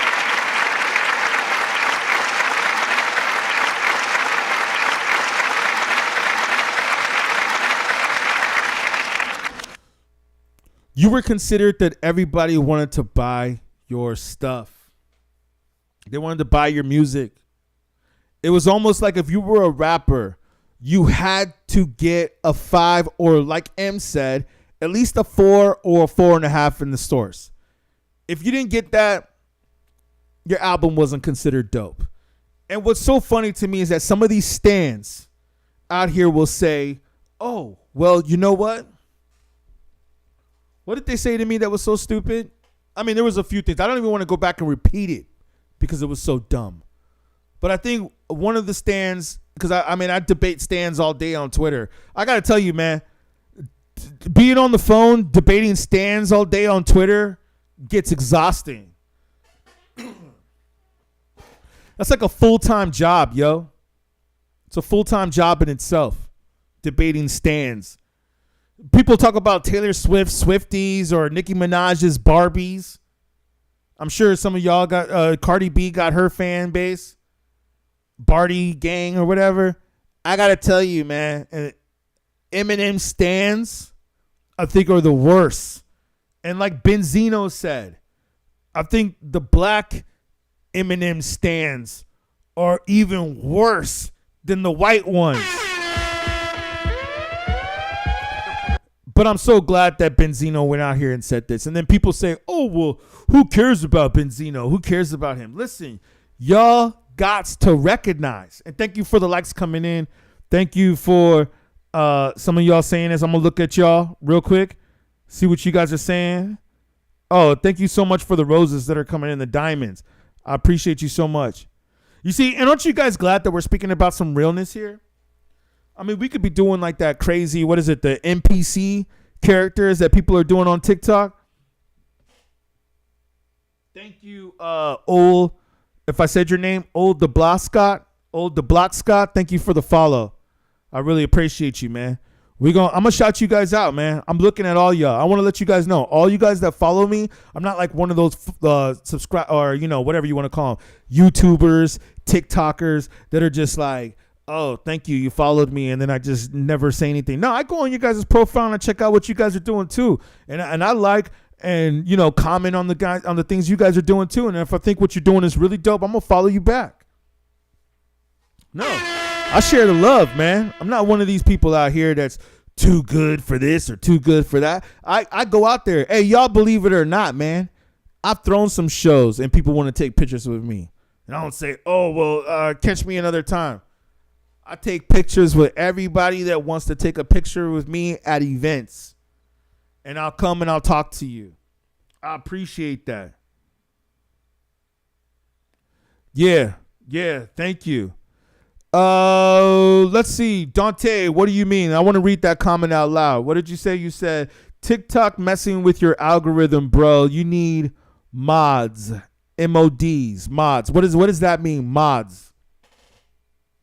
Thank you for that, though. That sounds good, though. I appreciate that, whatever that is. Yeah. So, anyways, let me go back to this stand, though, real quick, and tell me what you meant by that, by the mods, and I'll come back to that in a second. Like, this is okay. Moderators. Okay. Yeah, shout out. See, hey, sometimes I gotta catch up. I appreciate you. Mods is short for moderators. Check. Got it. Okay. Well, hey, I'm always down for people that are gonna help with the moderation, help be a moderator. I thank you for the support and all that. Yo, come through and send an email. If you guys want to send an email to network with us, it's info@beatgrade.com. But I see, and I appreciate that. You know what? I'm happy. Like I said, I got people on YouTube. I got people on TikTok. We are going to start streaming on other platforms like Facebook and Instagram as well. So I appreciate the 100 people that are up in here. Hey, that's better than when I started before. Okay. Like in all total, we got over 100 people following in here. So that's great. And I hope that more of you people that are watching, that you guys follow and subscribe to what we doing, because like I said, man, we're going to speak the truth. So I think I'm going to play this video real quick of Eminem where he's talking about the Source magazine, because I think some of y'all need education, and I think you guys need to know the importance of the Source. And as Eminem says in this interview, this is the reason why it hit his radar. It hit his radar because Benzino was part of the Source. He was part of the Source magazine. So you guys got to recognize, man, that this was a very important part of history. And I also like the fact that at least M shouts out and says, hey, when I was a kid, I looked at this magazine and I always wanted to be in it. And then once he finally got signed with Dr. Dre, or Dr. Dre signed him and put him out there, then he had Interscope Records, which is one of the most powerful record companies in the world, which, if in case you don't know, was part of Universal. These are the people that control the Grammys. They control the radio stations. They control all the major concert venues around the world, because let's not forget that Universal and Interscope is not just in America.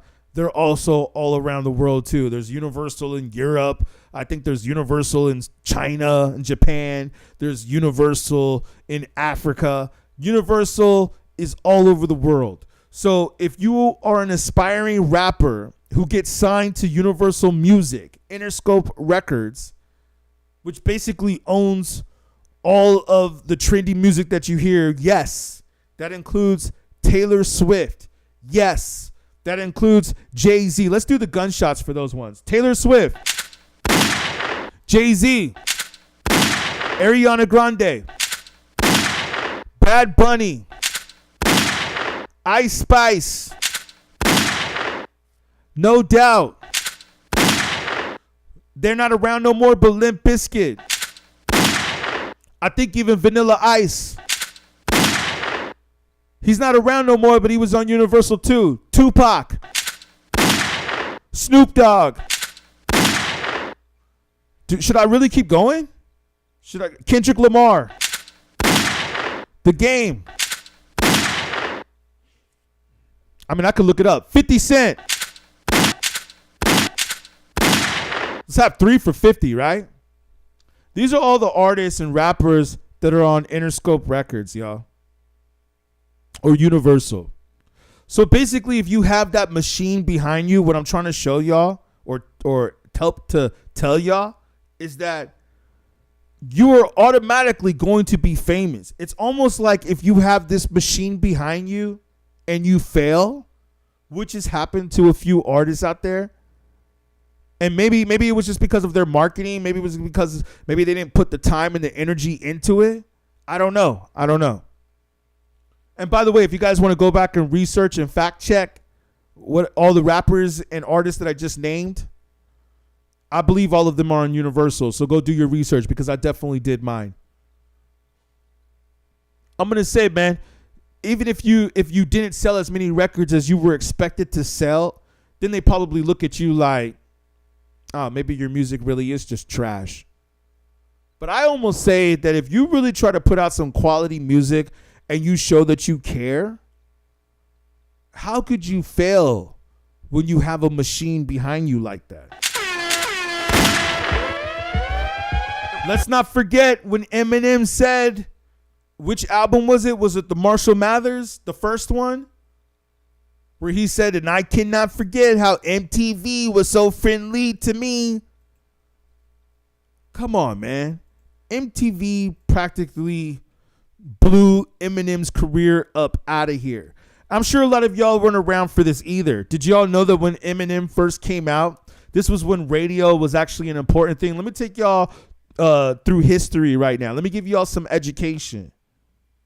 Did y'all realize that when Eminem first came out, that Dr. Dre and all them knew because of Vanilla Ice and how horrible it was for another white rapper to break Vanilla Ice's persona? Let's put Vanilla Ice. For those of you that are on TikTok, you might not be able to see this, but yeah, let's put it on Vanilla Ice. Did you guys know that Vanilla Ice was the #1 selling rapper in the country at the time when he came out with Ice Ice Baby and it was all over the radio? What? Taking it back there. It leave me no choice. Sound the alarm, man. Let me ask this question real quick. Did Vanilla Ice win a Grammy? I think he won a Grammy. Yo, that's the crazy part. Check it out, man. Did y'all forget? Before y'all want to talk trash about Vanilla Ice, let me ask you this, man. I will. I'm right here, man. I'm right here. Thank you. I'm just reading some of your comments real quick. Give me a second. Yo, Vanilla Ice got a Grammy. Let's find the photos because I know that sometimes people don't like to read. People don't like to read. People want to look at pictures. Some people resonate with pictures more. Yeah. I mean, I don't know if this is an American award or a Grammy. I know he definitely won some awards though, right? I mean, I guess we could just pull it up on the Grammys website.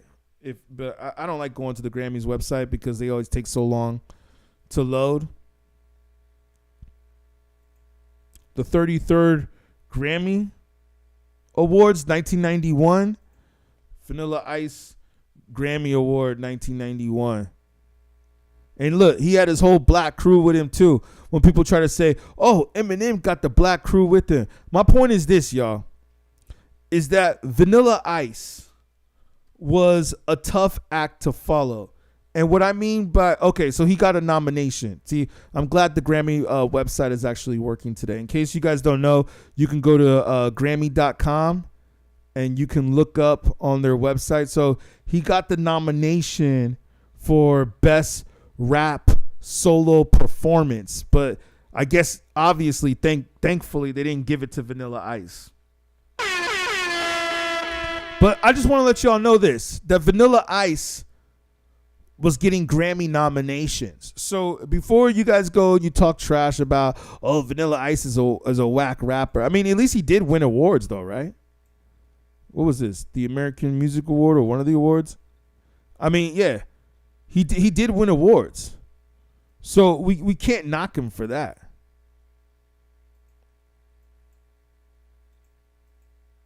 Jesus, man.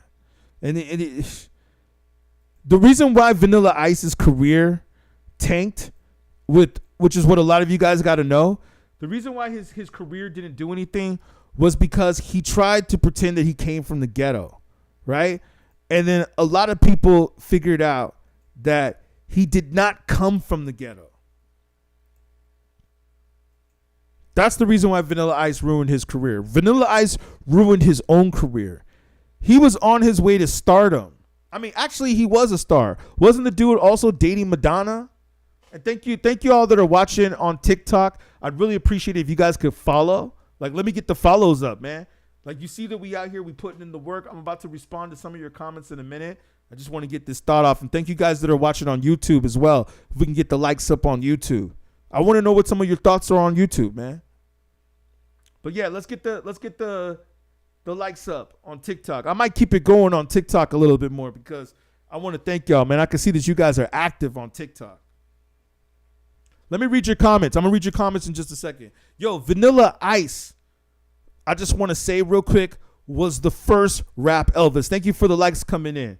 I hope you guys are following on TikTok. I'm about to read your comments in just a second. I see we got a ton of comments coming in, so I got to go all the way to the back. But yeah, if we can get the likes up on YouTube as well, let's get the likes up on YouTube, man, so we can get this message across. Like some people have said, the algorithm, sometimes I don't think they want this message out here because we out here telling the truth. Who knows, man? Maybe Universal Records has a plot to say that all people out there, all music journalists out there that are speaking the truth about hip hop, do not show it to the masses. Do not, I repeat, sound the alarm. Do not show it to the masses. We do not want them to know about Vanilla Ice. Yo, let me tell you guys something. I got the picture on YouTube right now. If you go to youtube.com/beatgrade, you can also follow me there. And those of you that are on YouTube, if you go to tiktok.com/beatgrade, but you guys could really just Google it. It's BEATGRADE, just like you see in my profile. Now, I want to let you guys know, the reason why we're talking about this is not just because Vanilla Ice was also a white rapper. I want to tell you guys this. I want to give you guys some knowledge right here. And thank you for the likes coming in. I hope you guys are following on TikTok because we speak in truth. And we're going to do this more often on TikTok. The more of y'all that follow, and if you guys tell me that you enjoy these streams, I'll do more of them. I know I haven't done a stream on TikTok in a minute. I gotta come back on here a little bit more often and speak to you guys. I understand that this is how they want us to grow the following. Same thing with y'all, YouTube. Those of you on YouTube watching, I appreciate it if you guys follow if you haven't already. Let me say this, and thank you for the shares. I appreciate y'all that are sharing this because we're going to speak the truth right now. And I want to know what you guys' thoughts are on this battle. We've been talking about a little bit of history, but we'll get back into this battle in just a minute. The reason why I'm also talking about Vanilla Ice, Ice Ice Baby, is not just because he was another white rapper and really the first Rap Elvis. The reason why I'm talking about Vanilla Ice is also because he was on the same label as Eminem.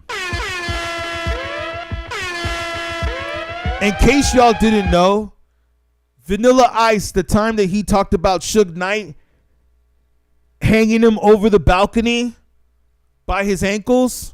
Y'all remember that when he said that Suge Knight hung him over the balcony with his ankles and forced him to sign a contract to force over all his money and his rights for Ice Ice Baby because Ice Ice Baby in his album made multiple millions of dollars. You know what happened? He said that Suge Knight took that money and started the record company, which was distributed through Interscope, Jimmy Iovine, which then brought on Dr. Dre, which I'm sure some of y'all have seen in the movie Straight Outta Compton, where Dr. Dre wants to leave. Well, first, Dr. Dre just keeps leaving the white man. Can I say the other name? Can I say the race? Oh, no. I can't say the race, right? I can't say the race. Because if I say the race, then TikTok is going to flag it. You know what's funny is that when I said the race, TikTok flagged the video at that time. Like, hey, you're talking about the tunnels. Talking about the tunnels? You guys know what I mean.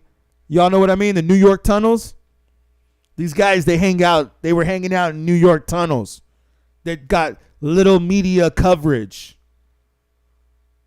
Let me tread carefully. Let's not talk too much. But I'll say this real quick. Those men that were hanging out in those tunnels, they're the ones that control the record industry.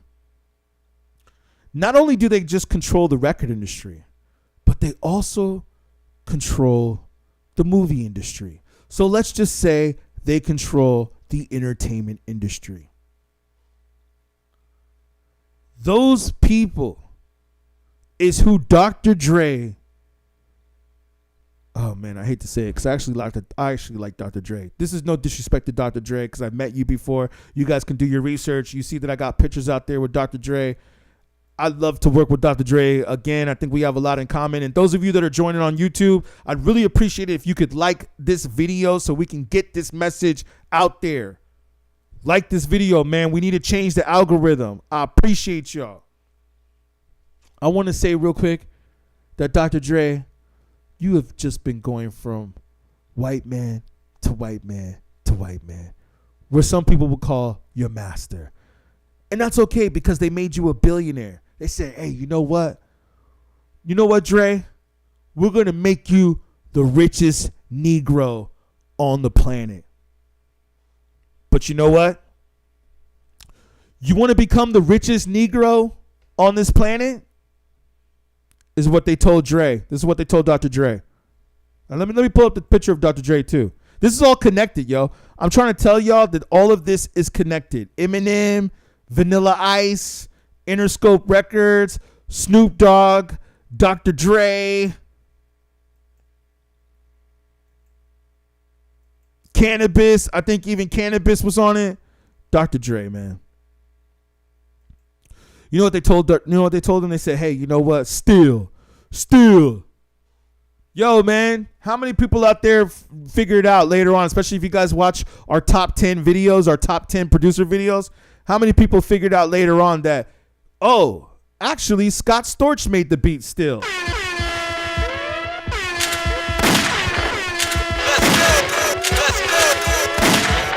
Yo, Scott Storch made the beat. But remember when it first came out? Remember when it first came out? Everybody thought that Dre did it. It's like, no, man. Dre didn't do the beat. I mean, I heard he did the drums. But did he? Did he really do the drums? Now, I'm not trying to take nothing away from Dre. Genius. You can't get to that level without being a genius. And Dre's actually a very cool dude. I've met him a few times, as I've mentioned. Cool, humble. For being at that level of fame, he's a very humble dude. I will say this, though, with Dre. They probably came and told him, which was Jimmy Iovine, right? Let me see if I got the picture of Jimmy Iovine still. Yeah. They probably came to Jimmy Iovine. Or Jimmy Iovine, I'm sorry. Well, the intern gave Eminem's demo to Jimmy Iovine, right? Those of you stands out there who still think, those of you that are just joining in, and that's why I say you guys should like and subscribe to this because we're speaking the truth. Those of you that are just joining in that think that Eminem was discovered in a club by Dr. Dre, one of the dumbest, silliest things, man, you get the clap. You get the clap. You get the clap. You stupid ass Stan. You stupid ass Stan. You get the clap. Yo, man, the demo was given to Jimmy Iovine. Okay? Jimmy Iovine, who we all know, white guy, went and gave the demo to Dre. Okay? And probably told him, yo, Dre, you want to be the richest Negro on planet Earth? Or at least one of the richest Negroes next to Jay-Z and all them? You want to be in that elite? That's the reason why Dr. Dre did the Super Bowl. This is elite power. Now, we can't deny that this man got classics. He obviously got classics with Snoop Dogg along with just Jay-Z. All of them got classics, right? But I'm trying to tell y'all that we in an elite caliber of hip hop here. This is an elite spectrum of hip hop. This is why you are able to do the Super Bowl. And speaking of the Super Bowl that's coming up, isn't it interesting that after Usher had all his drama with Keke Palmer and all the women that he was whatever the word is you want to say, finessing, I don't know, you guys tell me, that now all of a sudden he gets the call to do the Super Bowl. And I don't know if some of y'all saw yet. Did you see the interview that Usher did with Shannon Sharp? I was expecting so much more from that interview. That was the most boring and basic interview I've ever seen. Now, again, no disrespect to Usher. I really respect Usher. I've been listening to him since the 90s as well. But I thought that they were going to go into more detail about, I mean, with everything that's going on the internet right now with the Diddy parties, Right? Am I right or am I wrong? Am I right or am I wrong, y'all? Am I right or am I wrong? Thank you for the likes coming in on TikTok. I see you guys agree with me. Let's get this up to like 5,000 likes. For those of you who are watching, come on. We got over 100 people up in here. That's good for me. I'm good with that. Yo, we got over 100 people in here. That's what I'm saying. I'm cool with that. Thank you. Thank you, Gin Ichimaru. I'm not sure if I can pronounce your name right, or Gin, like gin and juice. Thank you for the likes coming in on TikTok. Let's get it up. Let's get it up. I'm going to keep it going, man. I've been on this call for like 2 hours. I got a lot to talk about, as you guys can see. I got a lot to talk about here, man. The numbers are going up. Hey, Dante, you still there with us? I'm going to read your comments in a minute. I see the numbers are going up now. We might get up to 1,000 people on this stream at the rate it's going, because we speaking so much knowledge right now. I was only planning on being on here for like an hour. Man, we about to go on 3 hours right now. Thank you for the likes coming in. Thank you for the likes. I shout you out. I hope you guys are following. Yeah, let's go. Let's go. Let's get it up to at least 5,000 likes right now. I hope you guys are following. I really want to thank you for the follow. Thank you. Thank you for the universe. Oh, thank you. Thank you. I'm not trying to sound like an NPC character, but yeah. Yo, man. What were we saying, man? What were we saying, man? Dre, you could be the richest Negro in the world. We talking elite power. Oh, yeah, and that's right, the Super Bowl. Isn't it interesting? I was just going to talk about the Super Bowl regardless, but isn't it interesting how we have the Super Bowl coming up? OMG. Let's not get into Taylor Swift, right? Let's not get into Taylor Swift. You want to talk about conspiracy theories? I could talk about... You want to talk about industry plants? Let me say this real quick about Taylor Swift.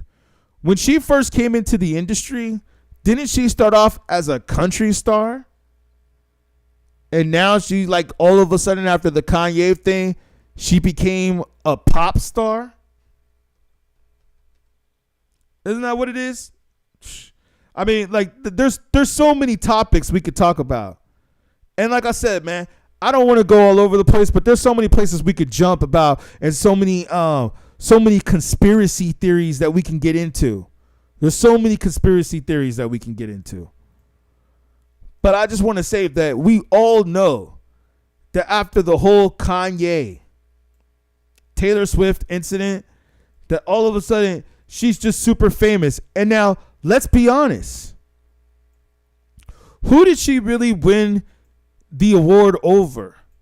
It was Beyonce, all the single ladies. I mean, come on. Let's just ask ourselves this question right here. Oh, Kanye shouldn't have done that. Thank you for the likes coming in. People are gonna say, oh, well, Kanye shouldn't have done that.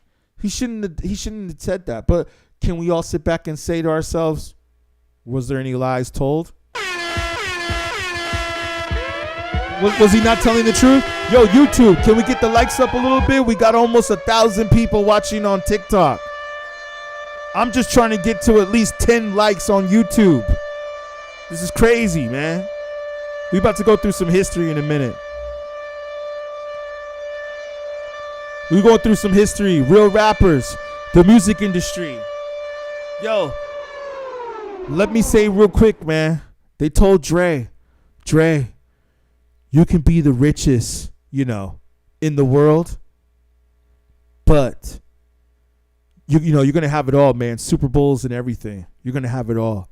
But you know what you got to do? You got to sign this guy first.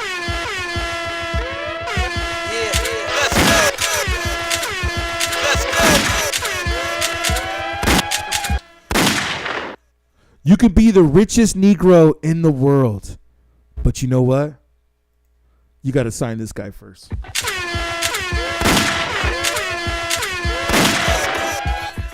it back there. They leave me no choice. I'm telling you right now, man. We're talking about the elite form of hip hop. And like I said earlier about Usher, that interview was just so bland. And then the interview that he did with 21 Savage, it's like now that Shannon Sharp did the Cat Williams interview that went viral, that went multi-viral, now everybody's like, oh, you know what? I think I got to go on Shannon Sharp. And Shannon Sharp don't ask no questions. Let me tell you guys something real quick about the Cat Williams interview, and like help this go viral. When you guys give the likes and the subscribes, it helps it go viral. I hope all 100 of you that are watching on TikTok are following, because my goal is to get to 5,000 followers on TikTok as soon as possible. And thank you. I see some of you have been following, because once we get to 5,000 followers on TikTok, then I'll be able to do some more things. I'll be able to do some more affiliate marketing and stuff like that. But it was like, everybody's like, oh, since Usher, I'm sorry, let me go back. Cat Williams did the interview that went multi-viral. Now all these artists, especially black artists, are like, oh, I think I should go on Shannon Sharp then. But he ain't asking no questions. If I were them, I would be saying I should be on Joe Rogan. Just like if you guys do your research, just like Cat Williams said in the interview. He actually said in the interview that Joe Rogan won't put him on and that he wants to be on Joe Rogan. And some of you rappers are so dumb that you go on Shannon Sharp instead of Joe Rogan because he had the viral interview with Cat Williams, and it's just boring. It's boring, man. And let me tell you the difference. The reason why the Cat Williams interview was so exciting was because Shannon Sharp didn't say anything. If you guys would go back and you really watch that interview and you study it, because you see, I do journalism, so this is why I know these things. Maybe I should pull it up on YouTube, because, when I talk about these things, I like for us to be able to see visuals as well. So when Cat Williams went on Shannon Sharp, right? Let's see if we could just pull up the original image, but probably not. I like to, I know people like to see visuals. When and can we get the likes up on YouTube a little bit? We need to get some more likes up on YouTube here. This is ridiculous, man. We're killing it on TikTok. Thank y'all on TikTok, man. Y'all are the best, man. We hit 5,000 likes, and we're at almost like over 100 people watching right now on TikTok. So I really appreciate y'all, man. Maybe I'm gonna have to start doing more of these on TikTok. I mean, I want to do these on YouTube as well, but it seems like the after effect of YouTube is always good too. So that's why I continue to do these on YouTube, because if YouTube just stayed at this, I would be like, oh yeah, screw this, man. This is not worth it. But I see that after I leave the video up, then it tends to like do bigger numbers after time. But to help it get to those numbers that we needed to get it to, we need some of y'all on YouTube to give some likes and give some subscribers. Let's go. The reason why the whole Cat Williams interview, I'm here with y'all TikTok. Don't worry. I'm still here with y'all. I want to get this video or this stream to over 10,000 likes on TikTok. Thank you. You sent me thank you guys for the gifts coming in, man. Thank you for the gifts. I love y'all. The reason why the Cat Williams interview was so epic was because Shannon Sharp just let him go. He wasn't really asking him any questions. He wasn't asking any questions whatsoever. Okay? So that's what I'm saying. That's why that interview went so viral. But then when you see when he had 21 Savage on there, and then he had Usher on there because they went viral, then all of a sudden it was like, oh, so what are we going to talk about? Oh, we'll just talk about whatever. We'll talk about this and that. Now, I understand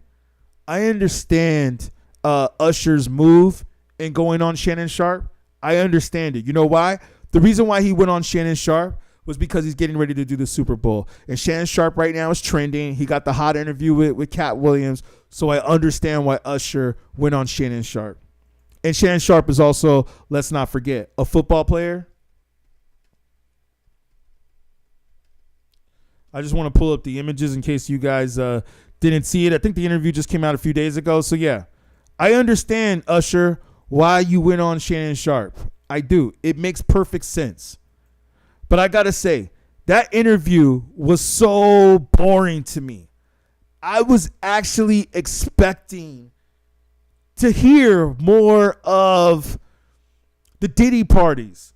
I mean, come on, man. Can we admit that Diddy is trending right now all over the internet, or he was trending all over the internet? I mean, don't people want to know more details about what happened at those Diddy parties? Did you know Cassie?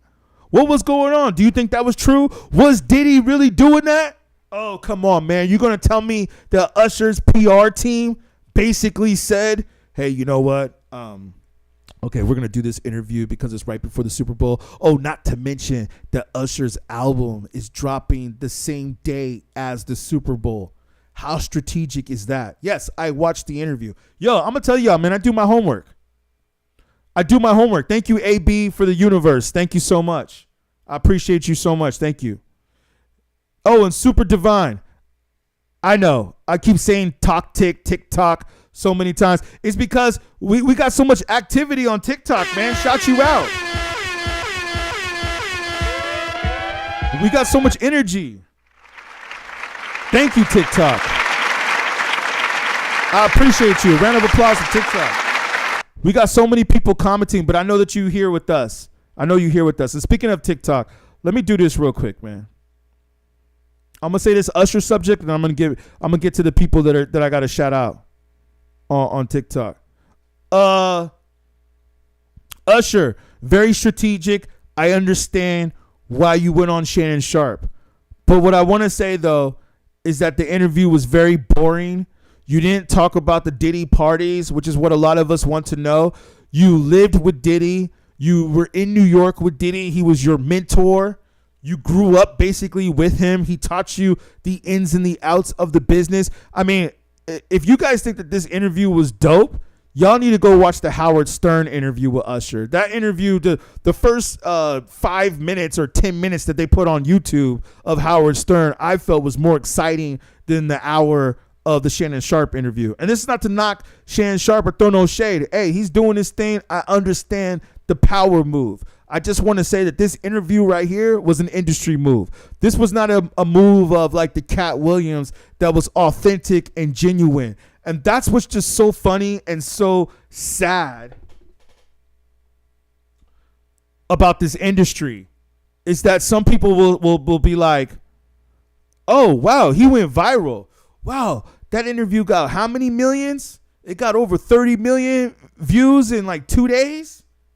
Shit, I need to go on that show, dog. And then you go on that show and then you talk about nothing. So, what was it like when you were in high school? I mean, I understand you got to ask those questions, but then what were the other generic questions that were being asked? Like, so, what inspires you to be the pop star that you are? Yo, get up out of here with those basic ass questions, man. I'm trying to tell y'all, man, those are the same questions that he would have asked Cat Williams. Cat Williams didn't go on the Shannon Sharp show to be interviewed. He went on the Shannon Sharp show to say his message. And that's why the Cat Williams interview was so powerful. Now the rest of these dudes, and like I said, no disrespect to Usher, no disrespect to 21 Savage, and no disrespect to anybody that came after Cat Williams. I'm just trying to say that I believe that a lot of y'all are just riding the coattails now. Y'all just riding the coattails of what's hot. Because y'all didn't talk about nothing. Let alone, let's fast forward past the Diddy parties. Let's just talk about Keke Palmer. I mean, that was what sent everything into a frenzy.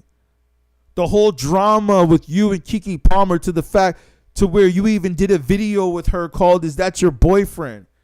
Y'all ain't going to talk about that in the interview? Wait. You have an interview with Usher and you're not going to talk about why you did a video with Keke Palmer when she just had a baby?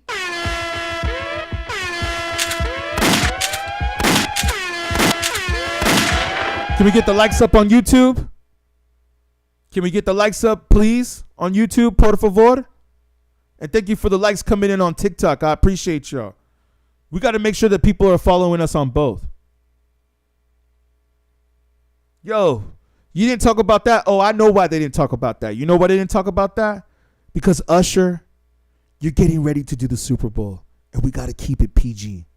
We can't talk about the Diddy parties, and we can't talk about you being around other men's baby mothers and being flirtatious with them. We can't talk about that. You know what I think Usher's response was to that? Don't leave your girl around me, true player for real. That's my brother for real. That's my nigga for real. That's what he really said. Okay, I see you, player. I see you, pimp. Can we go a little bit more detail into it, please? No, Shannon Sharp didn't ask none of those questions, man. So, did you play any sports when you was in high school? Oh, man, that's all I heard. I didn't hear nothing in this interview. Shall we go back to where we was at? Yeah. You know what's funny is that I was about to do a video about Eminem anyways when I heard the Doomsday battle. And I was about to say, is it time for Eminem to put the microphone down? Because that was just trash. But after this Benzino response, no, not at all. Thank you for the comments that are coming in. Thank you for those that are watching. I hope you guys are following. Please forgive me, Super Divine. I really appreciate your support. We got to do a TikTok drop right now because we're getting active on TikTok. This is why I usually just do certain streams at a certain time, but I feel that sometimes it's better to multitask, like times like this. I want to say, where we at with your comments? Let me go through some of your comments real quick. I might invite some of y'all to come on because I think we pretty much covered just about everything. I'm going to do this like Dr. Jordan's, what is his name? Dr. Jordan Peterson talk, where he's like, I'm going to do my lecture, and then after my lecture, I'll do a Q&A. Thank you, Adam, for the universe. I really appreciate it. Dante, I really appreciate you so much. You're beautiful. Hope you're following. Let's go. We're going through some of the comments. Let me see.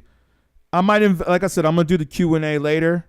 I just got to figure that thing out because last time I said people were jumping on, they weren't talking about anything. I had some people from China jumping on trying to rap in Chinese, which was cool. I was like, oh, that's cool. But that's not what we're talking about here. I'm not trying to hear you rap. We can do that on another one. Exactly. What did you say? Because we got comments coming in on TikTok. So, of course, I got to respond to where the traffic is at. I'm sure y'all feel me. Let me speak on I am Douglas, if that's your name. It's kind of hard to see because I got a white background over or white text over a white background. You said exactly because M is always on point.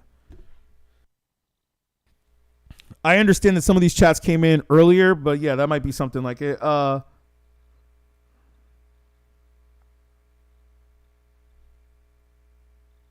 Like our free guys, if you're with what he is saying. Okay.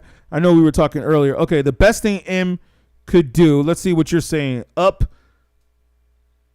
I apologize that I can't read all your names, but hopefully you remember the comment that you wrote, and I'm going to read it real quick. The best thing M could do to put the old man down is not respond. Wish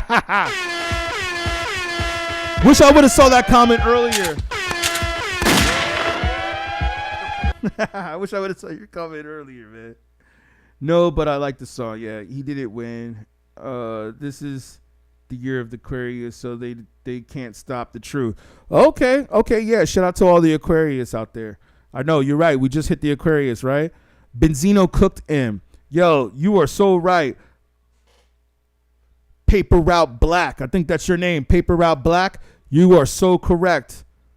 Yeah, you're right. We got to say the ish people.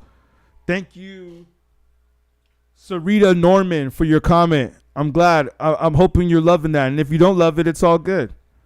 Yeah, I'm here with you guys. Thank you for the follows. Thank you for the likes. We have over 6,000 likes on this stream on TikTok. So I'm very happy with that. And we have about 5 likes on YouTube as of right now. Currently. And those of you that are watching the stream after we stream this, if you still can like the video, that's helpful. I'm talking to YouTube right now because that's what helps get the message out there. So let me play this real quick. For those of you that are on TikTok, you're not going to be able to see the video, but hopefully you're going to be able to hear it. And thank you for the likes, Dante. I appreciate you more. And like I said, hey, we're always looking for people to help out too. If you want to send me an email to my direct email, my email is info@beatgrade.com. That's info@beatgrade.com. And you guys can send an email right there. Even if I don't get it right away, just say, hey, I was watching the YouTube or the live stream on TikTok, and you was talking about being down working or helping out with the company. Hey, we're looking for all kinds of people to help build this team. Like I said, let's join the movement. All right, let me go. Let me do this. I actually used the Lose Yourself instrumental. He sold over. This is right after 8 Mile came out. Man, for you, if you guys can hear it on TikTok. And to you too. Thank you, man. They're banging it. Let me just do the narrative of this. So this is the interview where Eminem called into Angie Martinez, where we were talking about earlier, and he's speaking about the beef of Benzino and why he responded and why he didn't want to respond. And I think it's important for people to know this because, like I said earlier, a lot of stans think that the Source magazine wasn't an important part of hip hop culture. And you stans need to understand, and you like that, right? Bars. You stans need to understand that the Source magazine was a huge part of hip hop culture.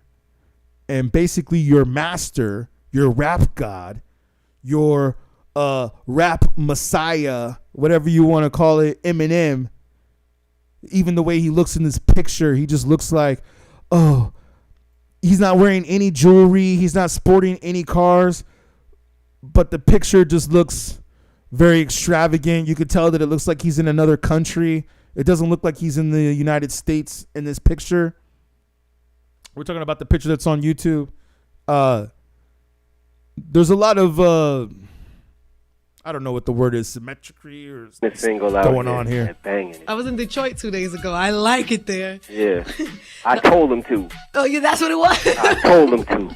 I actually used the Lose Yourself instrumental to come out to. I figured, I was in your town, it would work. It was big for me. Well, right, being that we're married and all, I figured that's the right thing to do. Yeah, thank you. Right. Nah, man, but the 8 Mile thing just, received so well and just, an incredible job, man. So congratulations on all that. It's a beautiful thing. So how you feeling, man? You sound so I'm mellow. good. Success is good. I'm not used to this side of you. You're not used to this side? No. You sound very grown up. I'm growing up a little bit. I'm trying. All right, talk to me, man. What the hell is going on? All right, first of all, I want to make a little comment. I just want to comment on this whole thing that's going on. This little whatever it is. Feud? Yeah, this little feud. I saw it on MTV yesterday. It's official now. It's crazy. It's the first time he's ever been on TV. I want to congratulate him. It's the first time he's ever been on MTV. And he did 106 in Park, so I want to congratulate him on that too. So he's getting pop off. I'm definitely bringing a lot of success to this man. But you know what? Like, honestly, like this dude, I buried him already. He's speaking from the grave, Angie. This dude is speaking from the grave.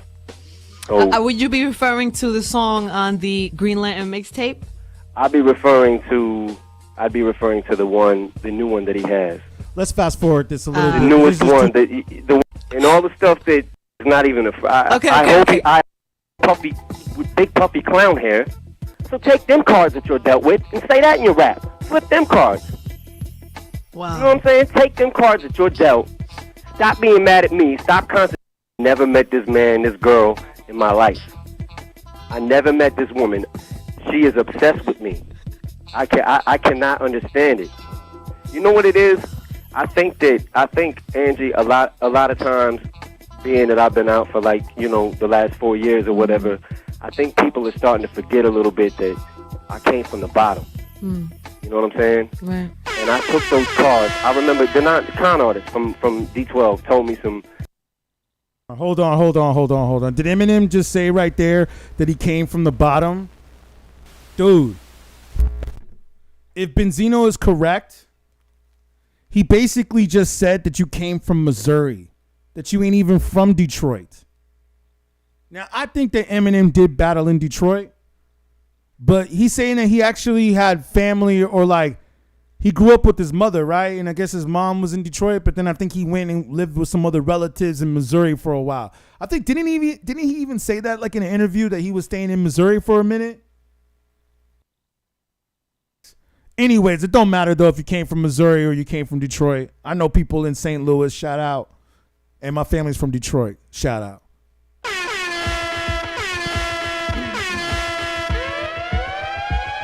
And in case you don't believe me, what up, though? Let me tell you real quick. Yeah. He said he started from the bottom. Oh, because Eminem had to deal with reverse racism. Oh. He had to deal with reverse racism. So he started from the bottom that way. Some deep shit the other day. He said, remember when we was flipping burgers at Gilbert's and you was mad, you was always punching walls and breaking mirrors and saying, I can't get a deal because I'm white. I can't get a deal. I'm white. It's because I'm white. It's because I'm white. And then I took them cards that I was dealt in life and I flipped them. I flipped the cards and now I'm selling so many records because I'm white. Right. You know what I'm saying? Right. So I flipped the cards I was dealt. So this dude is a fat 40-year-old, shriveled up, wrinkled prune with a big puffy clown hair. So take them cards that you're dealt with and say that you're rap. Flip them cards. Wow. You know what I'm saying? Take them cards that you're dealt. Stop being mad at me. Stop concentrating on my life so much and get one of your own. Hot97.com, the hottest hip-hop spot on the web. Is it fair to say that you, not just from Benzino, but just in general, like you're just tired of hearing people beef about that? I'm sick of the excuses. Everybody's making excuses, like, and people must not listen to my songs, like in White America, like I clown about it. Right. You know what I'm saying? But the truth of the matter is that I flipped the cards, Angie. I flipped the cards. Right. Everybody has a set of cards that you're dealt with in life, and you flip them. You gotta take them cards and flip them. If he doesn't have the smarts to flip them cards, don't blame me. Don't blame me because you suck. This dude, Angie, I think could very well, after hearing his last record, I truly believe, and I'm not even exaggerating, this dude could possibly be the worst rapper in the world. In your opinion? In a lot of people's opinion. But I'm serious. Like, I never thought I would see the day where I met or heard the wackest rapper in the world, because I've heard a lot of whack rappers. But he very record. Hold on, let me go back to that part real quick. And I'm not even exaggerating, this dude could possibly be the worst rapper in the world. In your opinion? In a lot of people's opinion. But I'm serious. Like, I never thought I would see the day where I met or heard the wackest rapper in the world, because I've heard a lot of whack rappers. But he very well possibly could be the worst rapper in the world, going against one of the best. And that's not to say to toot my own horn. I never would consider myself the best at anything. Do you not? Because some people would consider you right now the best out. I would not consider myself the best out. Who is? You got Jay-Z, you got Nas, you got 50. All of them guys, all of them cat, Redman, all of them guys are the best at what they do. Right. You know what I'm saying? And I think a lot of times maybe it fucks with people's mind a little bit that I'm not only rapping, but I'm making the beats too now. I'm making the beats, I'm doing the producing, you know what I'm saying? That means you're getting a lot of money, and some people get tight about that. And it's not even about the money, because I have yet to charge for a track. Really? I did a track for Jay, I didn't charge. I did a track for Nas, I did a track for Exhibit. I don't even charge for the tracks. I'm free. If I respect you as an artist, and I like your shit, I'm going to give you a track. I'm going to give it to you because to me it's not about the money. It's about hip-hop. Hot 97. Hot 97. Eminem is still on the phone. I have a million questions about the whole 50 Cent thing, but let's pick up where we left off before, just for a second. Going back to what we was talking about, as far as... If you just tuned in, Eminem's on the phone. He's kind of talking about his side, his perspective on this whole thing that happened with Benzino. And, you know, I guess they say that when you hit 40, that you go through your second childhood. So I think that's what this man is going through. His second childhood. That didn't age well but for I haven't Eminem. got there yet. Did you ever speak? Have you ever spoken to him?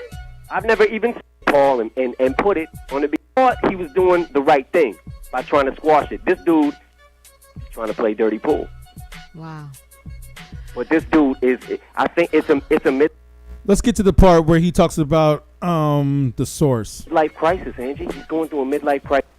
It's because of the extortion that's going on between him and Dave Mays. Nobody wanted to address it. Everybody in the business, you talk to any rapper in the business, and I'm not going to put you on blast, Angie, but we all know what's going on at the source. Ray Benzino has Dave Mays shook, and you can't play two sides of the fence. You can't be a rapper. You can't be a rapper and own a magazine, own half of a magazine, because then what happens is you call rappers that you like, you call them and you want them to make a guest appearance on your album, and if they don't want to do it because you suck, then he's going to take you out that magazine. So you can't play both sides of the fence like that. You just can't do it. So that's what motivated you to even... That's what motivated me. Was that something that was bothering you before he started getting at you? You know what used to bother me? Yeah, it's been the mic rating system in the source. Like when I was a kid growing up in the early 90s on hip hop, the source as we used to know it was the Bible of hip hop. I hope you guys heard that part right there. According to Eminem and everybody, all you stands out there that say that the Source magazine was nothing, I hope you guys hear that he just said this was a very sacred article. You see, back in those days, we used to read. All right? And let me just play this part back one more time. I just want to play this part back real quick. Getting at you? You know what used to bother me? Yeah, it's before this part. Nobody wanted to address it. Everybody in the business, you talk to any rapper. That's the part that I had skipped over before that I just realized, and I hope you guys can hear this on TikTok. For those of you that are tuning in, I hope you guys are following and liking because we want to get the message out there. Let me know if you can't hear it, what Eminem is saying.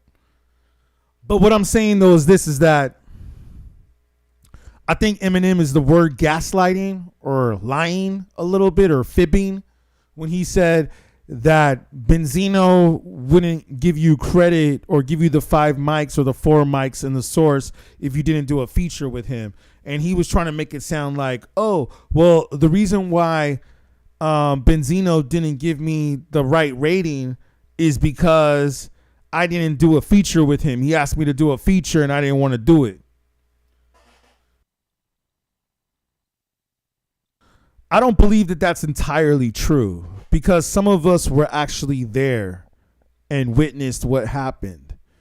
What I believe happened was that Benzino started calling out Eminem and saying what he had said right now in this diss song is basically that you are the rap Elvis.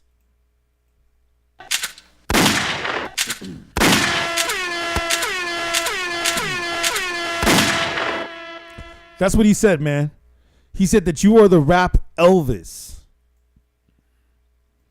And that the only reason why you're getting the credit that you get is because you're a white rapper, which is what M basically said, if you guys heard, and thank you for the likes coming in on TikTok, which is basically what he said if you heard on the in the interview, right? He basically said that, you know, hey, you were punching the walls at work when you used to work at a fast food joint. You were punching the walls at work because you couldn't get a deal because you were white. And then after you finally got a deal because, like you said, you dealt the cards you worked with the cards you were dealt. And I completely agree with that. You got to do that. You got to work with the cards that you're dealt. So you worked with the cards that you were dealt, and then what? You got a deal, right?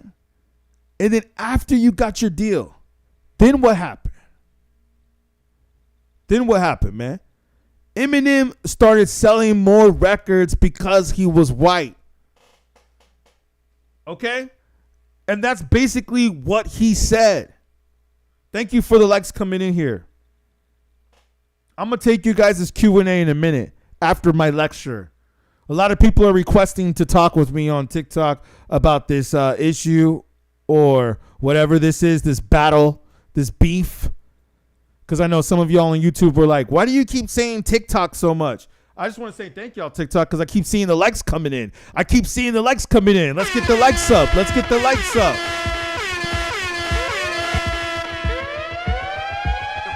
Surprised we haven't got the likes more up on YouTube. We must have the same people just watching, which is cool. I thank y'all being here. Hey, we on this journey, man. Like Jay-Z said, the further to the top I go, or what did he say? Something like that? You know, it might have been Nipsey, but I love that line where he said, the further to the top that I go, everybody can't come. So that's why I appreciate y'all. Let's get the likes right here. Let's get the likes going, YouTube. Let's get the likes going on TikTok, man. We are almost 10,000. That's really the goal. And thank you again, Dante. Shout you out for the roses. I really appreciate you. Thank you. And the diamonds. Thank you for contributing. You know what I'm saying? Thank you.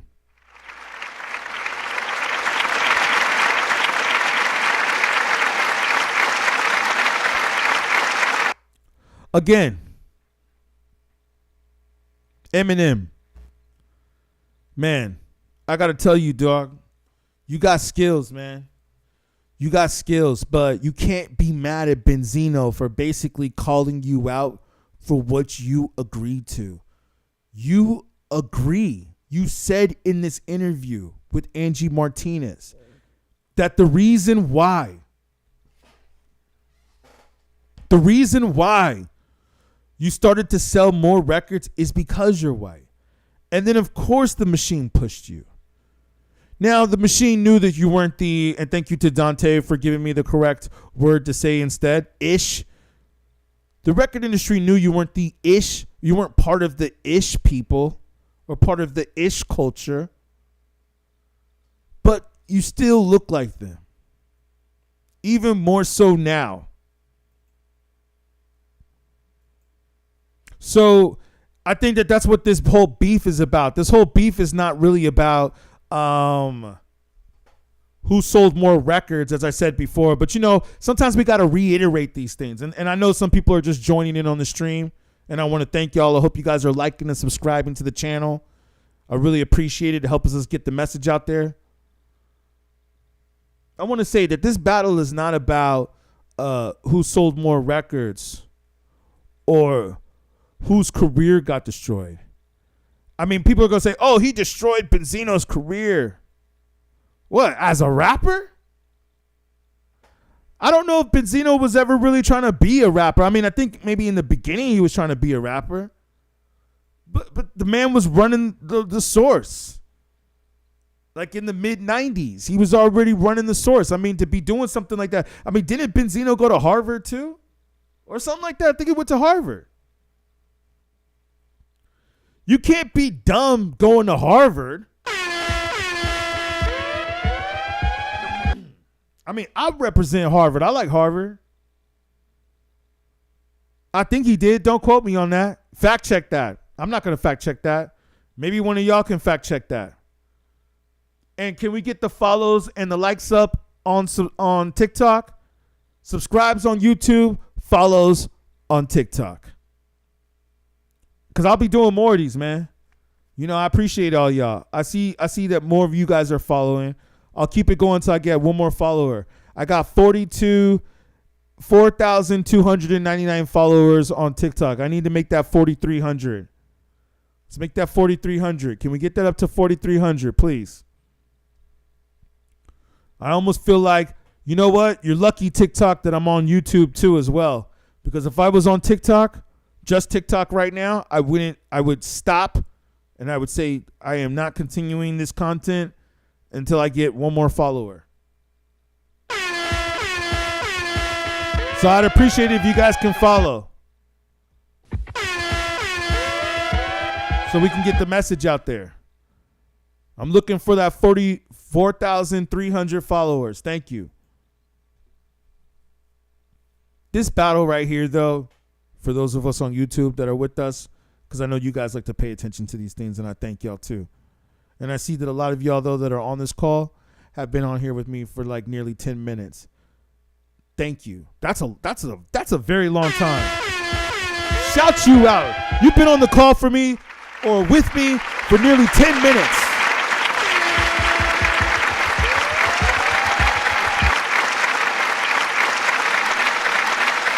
I don't know if you think you know what I'm saying? Like, man, I don't know if y'all know what this means. In today's world, the average attention span, I believe, is less than 15 seconds. As a matter of fact, I think last time we took the survey was less than 15 seconds. Okay? This is the reason why apps like TikTok are so popular. Is because people just want to go through their phones and they want to just scroll and go through their feeds fast and fast and fast. What's next? What's next? What's the next one? What's the next content? What's the next content? And it doesn't stop. And so the fact that I can have you guys here with me for nearly 10 minutes, some of y'all think have been longer than 10 minutes, is amazing. I think that we're actually having progress here. And I think it's great because we're actually talking about something that's real. I don't want to get, like, I might do another video later on that's going to talk about NPC characters, because I've seen a lot of y'all doing that on the internet, especially TikTok, where they doing certain things for roses and diamonds. Yo, man, that's cool. I'm not trying to knock nobody's hustle. Get your money. But I want to say this, though. Some of us are out here speaking knowledge and speaking truth. You know, if y'all want to go watch some cat make a fool of themselves, and like I said, I ain't knocking your hustle. If that's how you choose to get your money, I choose to not dance for money, or not like that. That's like stripper shit. And hey, that's cool if you a stripper. But you know what? Some of us are out here speaking knowledge, and that's how we get paid. And that's how we ask for the support. So, you know, if you guys can help with that, man, it's gladly appreciated, because this takes a lot of time, dedication, and passion to do stuff like this. We're not up here dancing for TikTok trend viral videos to the new Taylor Swift song that just came out, or the new Beyonce song that just came out. And that's great. I've seen these cats dancing. As a matter of fact, while we're on the subject, let me see if I can pull it up. I saw these cats dancing to the Megan Thee Stallion or Nicki Minaj or whatever it was song. I think it was Nicki Minaj. I can't play it because it's going to get flagged. But let me see if I could just show you this dude. Let me just see if I could just play like little snippets of it. Like this is the generation that we're in right now. You know what I'm saying? Like this is what you're doing for hits, for attention. But then not only that, but these are the type of people that are trying to tell you what's real hip hop. This little begging whore is law. For a free beat, you can hit me 6 foot. I call it. Still ain't top red boo. Yeah. You guys get the idea, right? It's just dumb. It's dumb. I don't get it sometimes. You know what I mean? I watch these rap media so-called critics and some music journalists. You know, a part of the culture, history books are going to definitely put you as one of the greatest of all time. How do you feel about the concept of white rappers being a guest in the house of hip-hop? Well, I mean, that's the funny thing. I don't know if I've got a chance to say this yet, but the funny shit is, like, I with the whole beef of a certain person, right? I never said I wasn't a guest. Right. Like, I'm absolutely a guest. Like, I never said I wasn't. Right.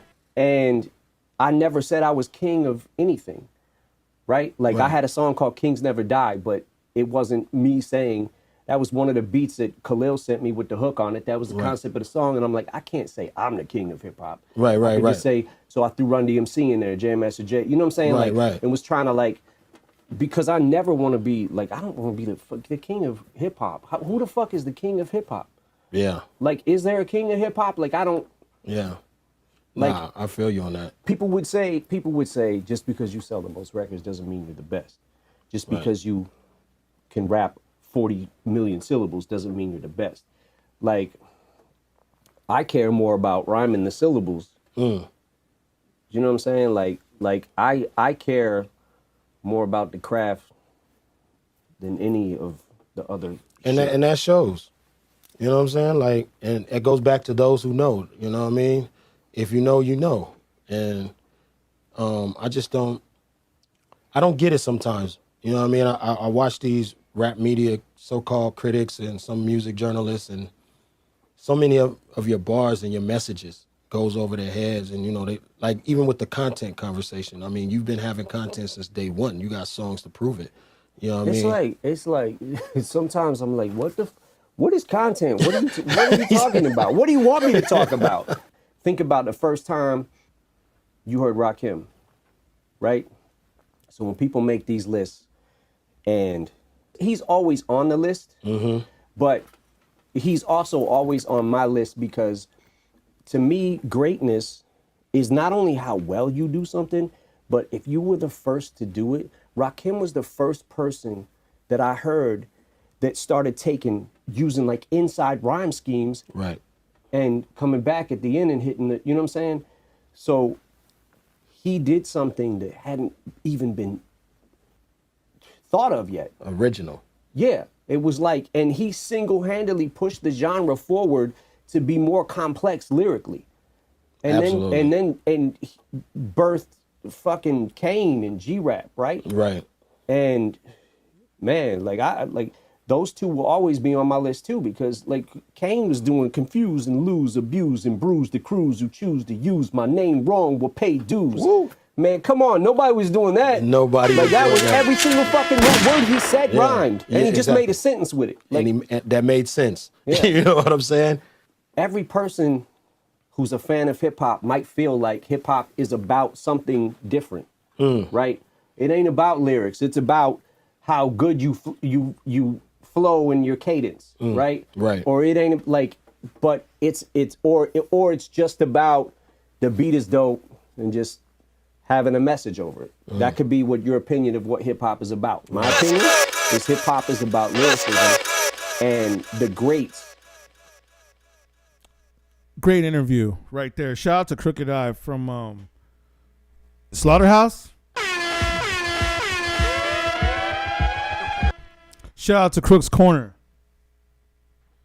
Yo, I want to tell y'all something, man. I mean, I'm probably going to have to edit a lot of this stuff out, but at least we have it going for TikTok. And I think I might keep it going on TikTok. Yo, can we get the likes? Keep the likes coming in and the follows on TikTok. I might just focus on y'all on TikTok. I think we're about to sign up out of here on YouTube.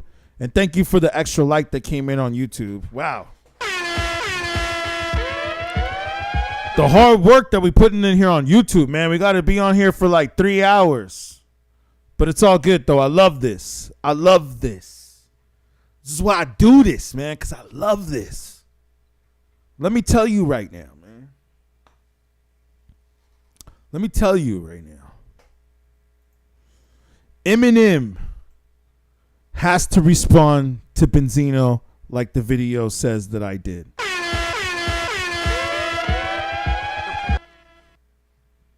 And I want to see some of your comments right here.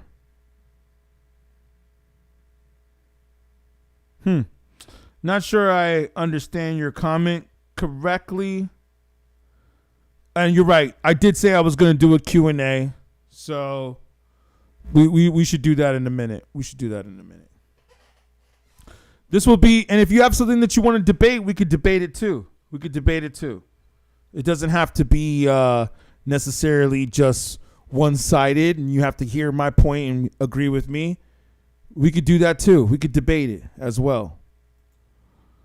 But yes, this is the point, man. Benzino came at you and questioned your whole status. Now, like I said, man, I was really thinking like, man, what if black people didn't create, well, we did create hip hop, but what if it was like rock and roll? Like, you know how black people created rock and roll, and I don't know if any of y'all saw the Elvis movie. It was actually pretty good. I actually watched the Elvis movie. I actually enjoyed it. With the one with Austin. Forgot his full name, but yeah, you know what I'm talking about. That one. It was pretty dope. And it shows how, of course, he was going to the black churches and just hanging out there and hanging out at certain black soul food spots and restaurants and bars and just learned and picked up the style and then took it to the main screen.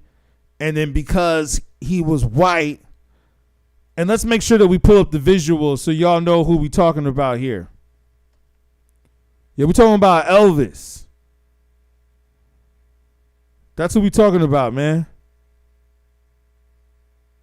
I mean, look at these dance moves, too, that he was doing. So, Elvis, man.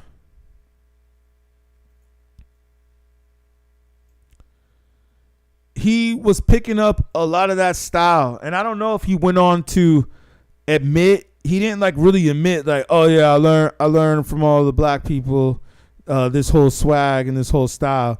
I mean, you're not gonna really tell from those pictures. I think like more like the pictures where he's dancing, you know, and like what a myth. He's like the rock stars Tupac. You know what I'm saying? Perfect example right here. Like how you could just tell how he's got the swag. I mean, was Elvis like if you think about it, was he like the invention of the word swag? Because it seemed like before Elvis, it didn't seem like people really had. I mean, they had swag like that. Like, yeah, Chuck Berry, Little Richard, right? But Elvis just came off like, you know, hey, come on. You're right. You can't really deny his skills. So, yeah, especially when he's doing the Jailhouse Rock. I mean, come on.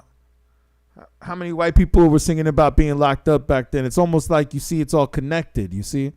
It's like the same bad boy, the bad boy. He's locked up. He's in jail. He's the bad boy.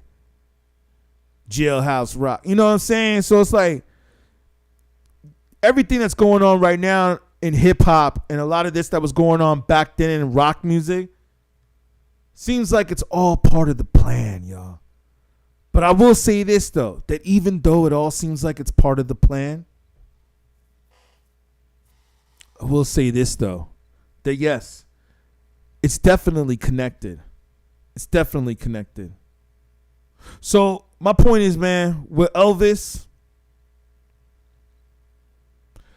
he came out at a time, obviously, that was before social media. And people couldn't really communicate or talk about what was going on. And this is the reason why you should see the movie Elvis with that actor Austin. Because I believe that there's a scene in the movie where they're playing the record for one of the record execs or one of the managers that goes on to be his manager.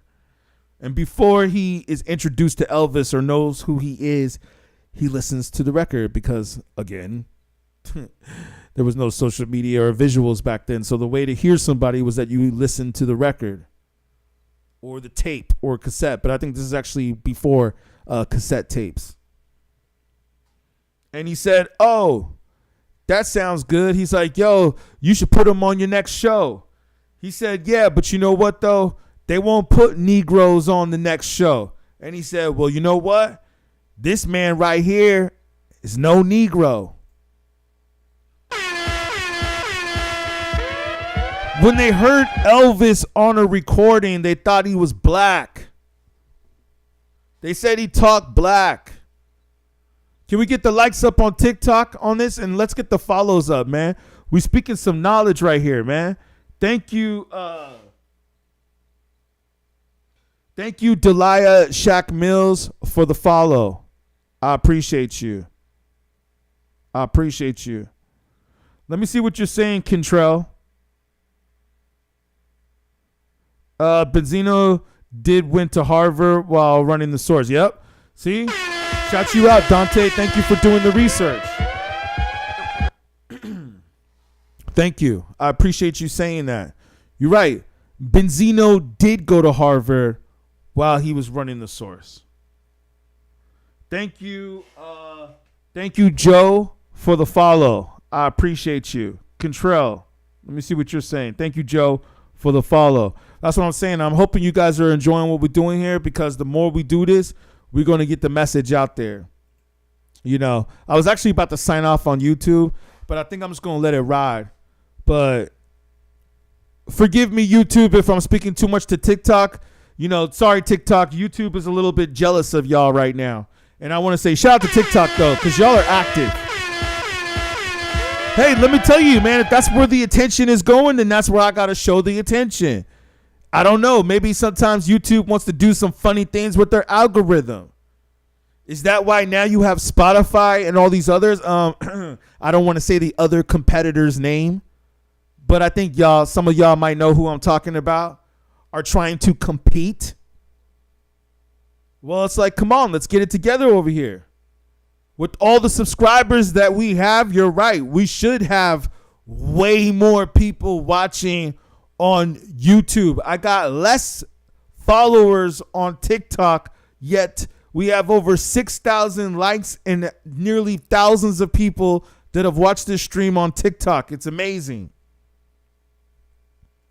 Thank y'all, man. I appreciate y'all. You guys are loved.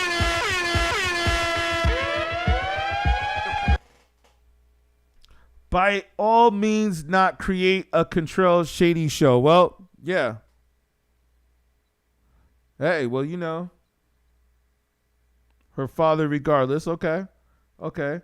Well, Delia Shock Mills, I don't know if I shouted you out yet, but thanks again for the follow. I appreciate you. Shout you out. Get the alarm. Thank you. I'm trying to read your names through the white background. I shouldn't have put. Now I know. Like next time, I got to make that black so I can read your names. Doriana, if I said your name right, if you're still on, thank you for the follow. I appreciate you.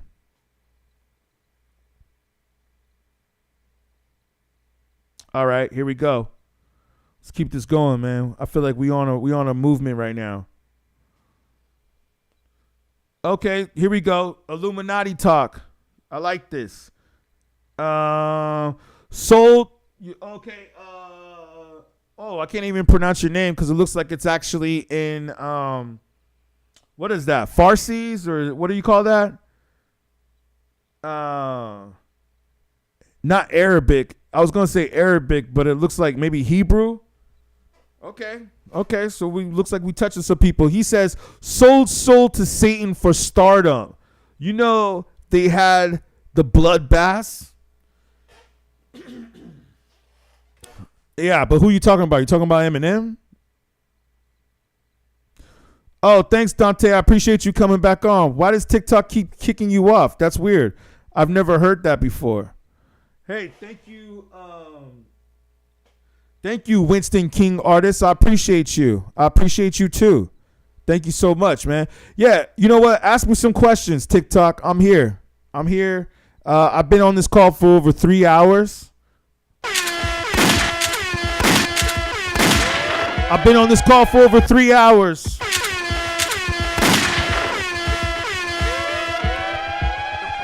I think we covered just about everything. Happy Black History Month, by the way. We are now there. And, yeah, I don't know if we should celebrate that, though, all the time. But I appreciate y'all, man, that are right here.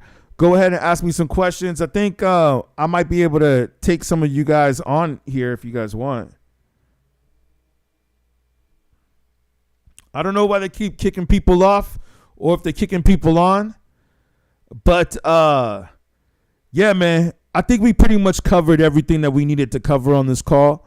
The main part that I just want to make is that Benzino, man, whether he wrote that verse or not, I mean, to tell you the truth, in today's world of hip hop, do people really care about that? Because I'm gonna tell you right now, Ice Spice, Nicki Minaj, who I believe, Megan Thee Stallion for show, Cardi B, Drake, none of these rappers that you call the greatest right now are really writing their own raps. I'm sure there's more out there that ain't. So let's not bring that into the equation. And even if Benzino ain't writing his own raps, let's go ahead and say this for the record, and thank you for the likes that are coming in. Let's say this for the record. Those of you that are watching, all you got to do is double tap the screen. On TikTok, just double tap the screen and give those likes, man. I told you I wanted to get this up. I wanted to get this up to 10,000 likes. We're at 6.7 thousand. Like, come on. Let's get the follows going. Let's get the likes going. I appreciate y'all because that's what helps get the message out here. Let me say this real quick before we jump off this call.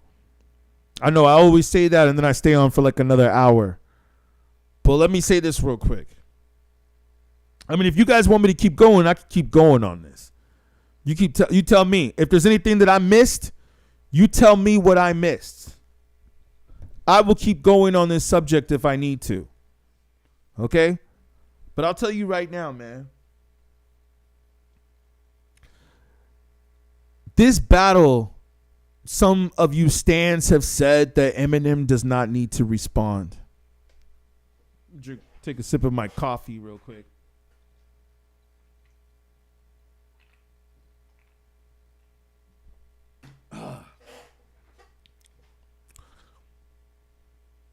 Some of you have said that Eminem does not need to respond to this battle. And I'm going to tell y'all right now why I beg to differ. The reason why I beg to differ is because when a man starts talking about where you really from, dog, what you really about, what's all this? Oh, he even went as far to say that, hey, you know what? This is what I heard some people say that they liked about this battle.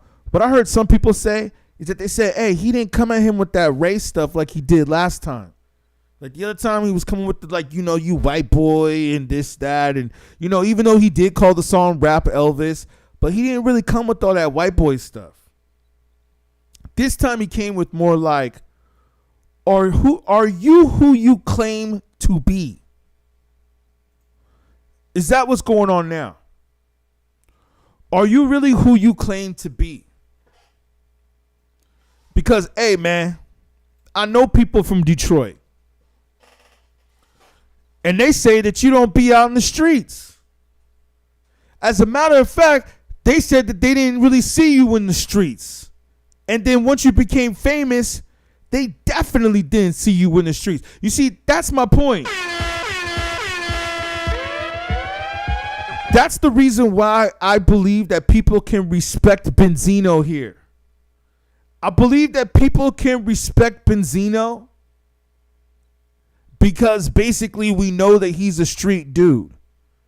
You can take anything you want to take away from him. But yo, he's a street dude who made some money.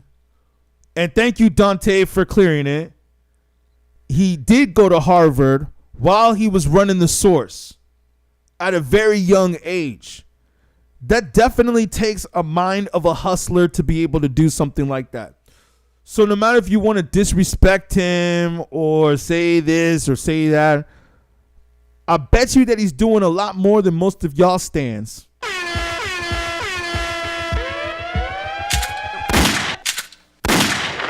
I bet you that he's doing a hell of a lot more than most of you stands. Not to mention that isn't his daughter, Coi Leray, famous because of him? It's surprising to me that so many people have said to me, oh, who's Benzino? Benzino? It's like, yo, y'all, This is his daughter right here. Now I know she's twerking and showing her booty and doing all that stuff, which is pretty unnecessary, which is what she doesn't have to do. But I mean,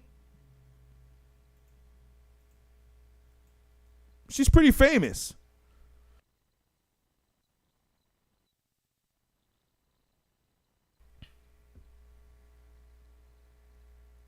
That's his daughter. Do you think she's where she is? Not because of nepotism?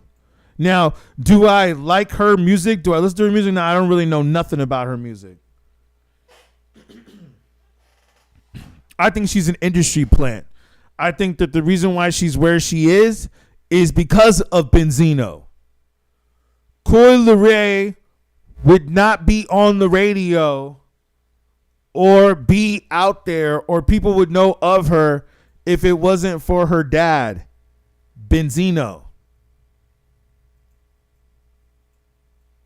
So let's not forget here, man, that Benzino is a street dude. I think a lot of people can agree, though. You could talk trash about Benzino. You could say this and that about Benzino. They got, they got all these memes and making fun of him, calling him Peanut Head. Yeah, okay, yeah. I mean, obviously, we can clown everybody, right, on stuff like that. But at the end of the day, we can't take the credit away that Benzino's not a street dude.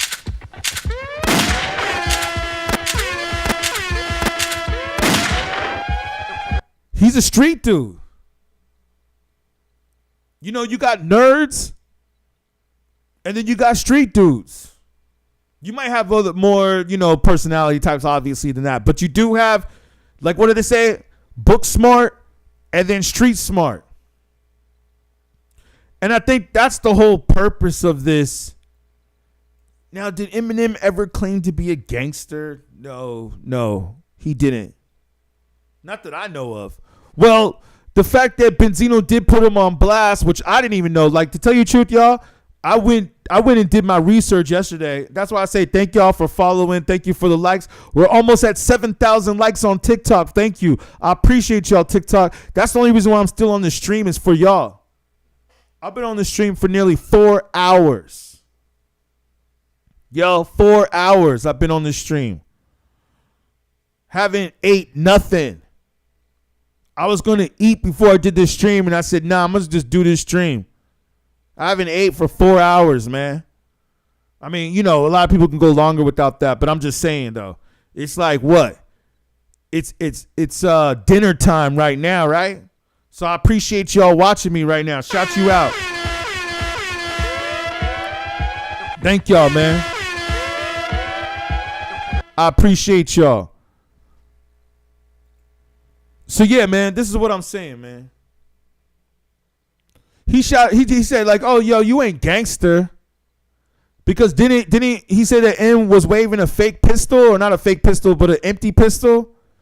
He was waving an empty pistol, and then a bodyguard was also making out with your girlfriend or your girl Kim. And that's the reason why the whole fight happened. I think that he got put on probation for was because you was, I don't know if that was the whole incident that happened together, but I know that those things happened. And it was reported. Thank you for the likes. Appreciate y'all. We made it to 7,000.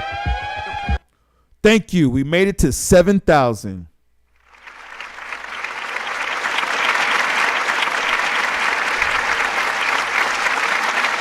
Thank you. Thank you. I appreciate it. Thank you, TikTok. Thank you. And thank you for the extra likes that I saw that came in on YouTube too as well. I see y'all. Hey, I'm on YouTube as well, man. If you guys have anything you want to say, let me know. Tell me in the chat or in the comments. I'll also read the comments afterwards too. I like to know what people are thinking. I'm not one of those people that are like, oh, I don't read the comments. I mean, hey, I understand. Sometimes it just gets too overwhelming, or sometimes you don't have time to read all the comments. I have some videos that have gone, viral, and I didn't have time to read all the comments. I tried to, and then the comments just came in so much that I couldn't even keep up with the comments. So I could understand that point of view. Like an Eminem. I'm sure Eminem has so many comments coming in that he couldn't read all the comments if he tried. If Eminem actually sat there and put a video out and tried to read all the comments, it would be impossible. He would actually have to hire a team of people to read all of the comments that he gets, I'm sure, on a daily basis. And I'm sure some of them are just the same Eminem stan bots that just, text him the same thing every single day. Oh, when's the new album coming out? Drop a new album. He just dropped an album. Drop a new album. He just dropped a single. Drop a new single. You know what I mean? It's like, damn, can the man just sit down? So I see both sides of this. But the point I'm making, though, is that the beef was already done, right? And let's make this point before we close. The beef was already done. Correct?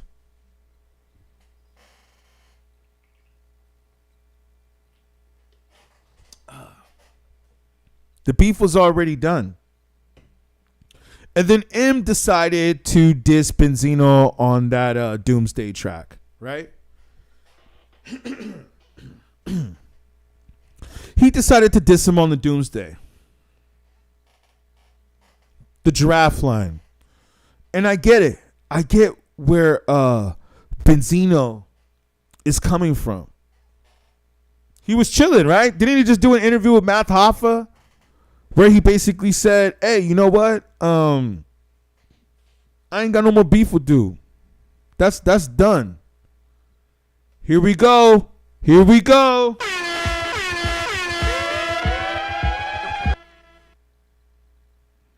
Thank you for watching. I just see that you said it's midnight where you at. Yeah, I know, man. I know. I'm on the East Coast too, man. You know what I'm saying? But I know that, like, shout out to everybody, whatever time zone you're in. I know we got some people in Europe sometimes. We got people in other countries that be watching too as well, where it's morning where they're at. It's like 8, 9 o'clock in the morning where they at. So I appreciate y'all, man. We touching people all over the world. I want to say thank you again to TikTok.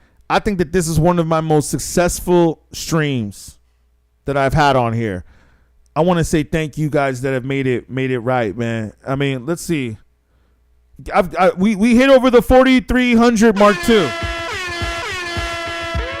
Thank you, man. Yeah, we're hitting goals on this stream, but let me say this though. I want to get it over way over the 4,300.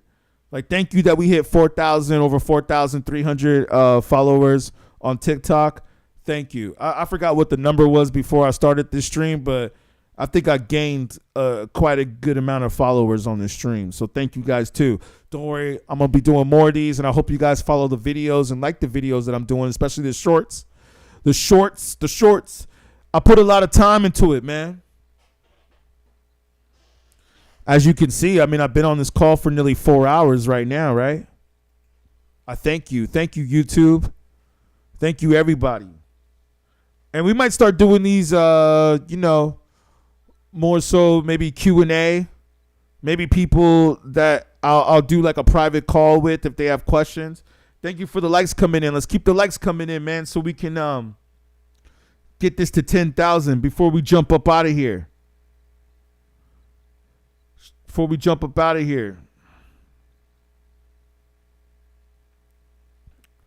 I'm going to check your comments right now.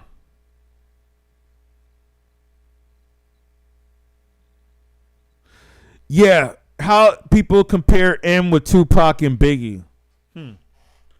I mean, Eminem is definitely up there as one of the greats. Is Eminem in my top 10? I mean, nobody even asked me that question, so I shouldn't even answer that, right? I'll have to come back to that. I'll have to think about that. I mean, it's not just about that. It's just my top 10 rappers just, it's kind of changing time and time again. You know what I'm saying? So it's like, I got to like really I never really sat down and focused on it before. I just was like, yeah, he definitely could be. Top 5 is very strict. Top 5 is very strict for me. But top 10, I could kind of, fluctuate with that. I will say this, though. Nas is definitely in my top 5 rappers of all time. Nas is definitely up there. I mean, come on, man. Illmatic. I said this before in another video. Nas, Illmatic, you could still listen to that album today, and it's fire. Fire. You could listen to Nas Illmatic today, and it's still fire. Let me ask you a question.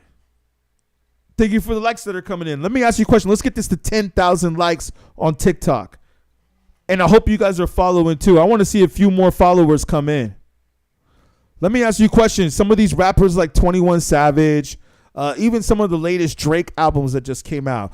Oh, should we really get into Sexy Red and Lotto?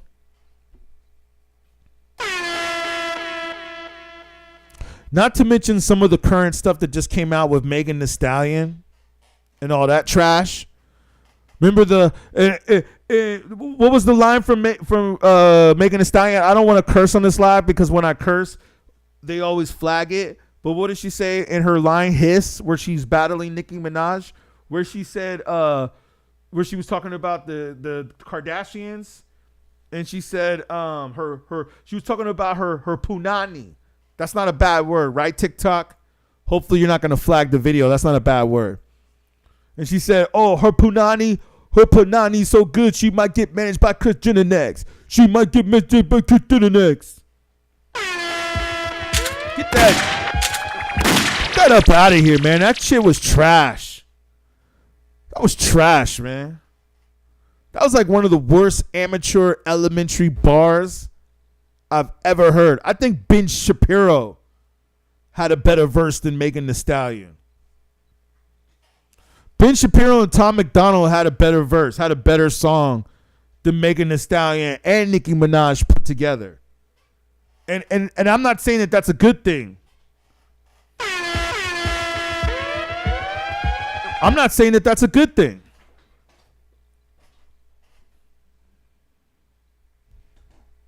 Yeah, man. That's how I feel. So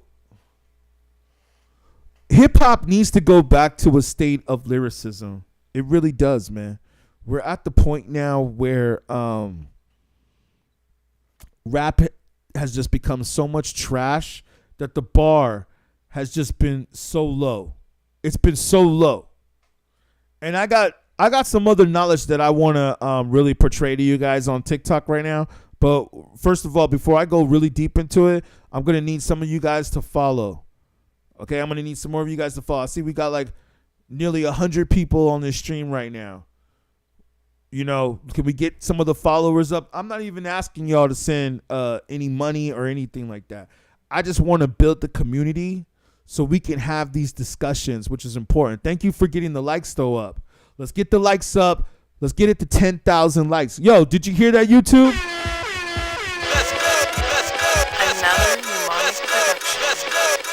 We are almost at 10,000 likes.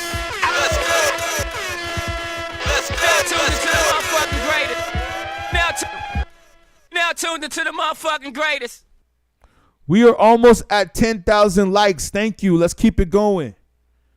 I'm going to jump back to the topic in hand. Yeah, man. This is about men going after men. This is not about record sales, as I've said a million times.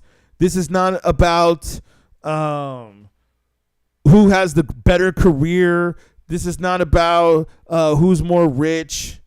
This is about man to man, mano y mano. And this is about, yo, man, the only reason why you are where you are is because, well, I don't really fully agree with this. I think Benzino's message is that the reason why you are where you are is because you are rich. That is the reason, or not because you're just rich, but because you've had rich white people work with you. I mean, obviously Eminem is rich now, but I meant to say from the beginning, the reason why you got pushed to becoming one of the richest rappers, or I don't know, maybe the richest rapper in the world, other than Drake, I would assume that Eminem probably got more money than Drake. The fact that you went on to become this rapper was because you had the machine push you. And yes, you got the skills. In my opinion, you got the skills, man. I don't know if Benzino thinks that Eminem got skills. The way he was rapping in this last diss, I don't know. It didn't sound like he was respecting him as a rapper. And didn't some people say this? Didn't some people say, and thank you, we're almost at 10,000 likes. Let's keep it going. Didn't somebody say that, yo, M, you only went after pop stars. You went after Moby. You went after Britney Spears. You went after NSYNC. Justin Timberlake. Who else did he go after? Who else? He went after some other pop stars. But you didn't go after the real MCs that came after you. You didn't go after Last Emperor. You didn't go after Pace One. Who you were in one of his videos. Y'all know Pace One? See, I know you stands. I know some of you stands that are watching out there. I know you don't know who Last Emperor is. Not sure if I spelled his name right. I mean, come on, man. This dude right here is one of the dopest MCs out there. I've actually had the privilege of working with him. I forgot the name of his song that he had. One of his best songs. Let's go to his Wikipedia real quick. It was like an alphabet thing. He actually did a song with Zach De La Rocha too. CIA Criminals in Action. Go do your research. Like y'all need to go look this up. Go look up Ruckus Records. I'm gonna drop some jewels on you right now, man. But I think he came with the album, or he came with the song where he was impersonating a bunch of rappers like Redman. Look, he has opened for such acts. I mean, okay, that's cool. Let me see what his songs were. If you guys know Last Emperor, whoever y'all that are watching that are streaming, see if you could look it up, what the name of the song was. Maybe I could look up Last Emperor rapper best song or biggest song. Is that what I should look up? Oh, wow. See? Look, he even did song. Nah, but it wasn't that one. Give me a moment. Let me see if we can find it. Secret Wars, I know was one of his one. I didn't want to play it because, we don't want to have any flags come up on the video. But as you see here, I'm going through Last Emperor's discography. And if you notice, he actually was signed to Aftermath as well.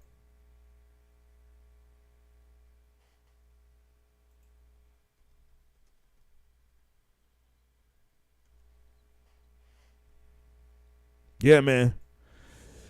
I'm sure a lot of y'all probably are like, oh, well, you know what? This is what the stands would say. This is what the stands would say. I know I'm looking stuff up on YouTube. Sorry, TikTok. I'm looking things up on TikTok. On YouTube, whatever, on Google. This is what the stands would say. They would say, oh, well, you know what? He's not selling any more records anymore. So who cares? Look, do y'all see this though right here? This is what I want to do. I want to go back to Last Emperor. You see right here, I have Last Emperor's recording. You know what I'm saying? If we look over here in the right hand box, I know those of you on TikTok can't see this, but I'm just going to explain it to y'all. If you look right here, you see labels next to Raucous and Raptivism is Aftermath. Yeah, right here, y'all. He was signed to the same label, Dr. Dre. That should tell y'all something. Dr. Dre, it operates as a subsidiary and distributed through Interscope Records, one of the biggest record labels in the world, which is also owned by Jimmy Iovine. Now you might say, well, Last Emperor is a dope rapper, right? And he was signed to Dr. Dre. So what happened? For those of you that don't pay attention, for those of you that don't know what's up with hip hop, you might ask, what happened to Last Emperor? And the reason why we bring up the Last Emperor is because if you guys listen close to the battle, to the diss by Benzino that just came out, Rap Elvis, he actually brought up The Last Emperor in the rap. And he said, yo, M, how come when Last Emperor dissed you? Let's pull him up. I don't think we need to go back to Elvis, right? How come when Last Emperor dissed you, you didn't say nothing? You didn't say nothing when Last Emperor dissed you, right? But you went after Moby. Oh, and how could I forget? You went after MGK.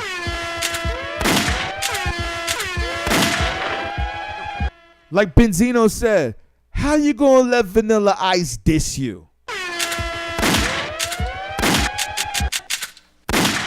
You know, to tell you the truth, when I go back and I listen to that diss, I wish in some ways, well, maybe I shouldn't say that. Take that back. I don't like to be parts of beefs or battles. Let these MCs do it their way. But I'm just talking about from an artistic standpoint. Not from a battle standpoint, but from an artistic standpoint. I would like to have told Benzino, for the sake of hip hop, that he should have ended his verse when he said, how you gonna let Vanilla Ice diss you? If he would have ended his verse right there, ooh, I think it would have been golden. Because, I mean, it was good. It started off great, but then as it got towards the end, to that point, it was like after that, it just seemed like it kind of fell off a little bit.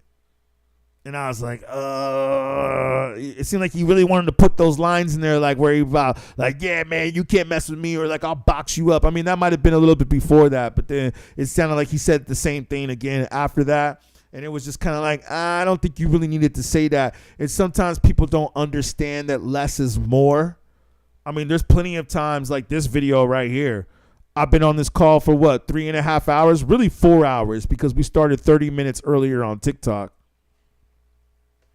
I've been on this call for nearly 4 hours.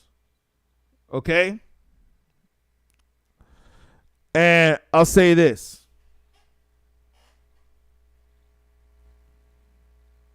Man. Shout you out for still being here with me. I appreciate y'all, man.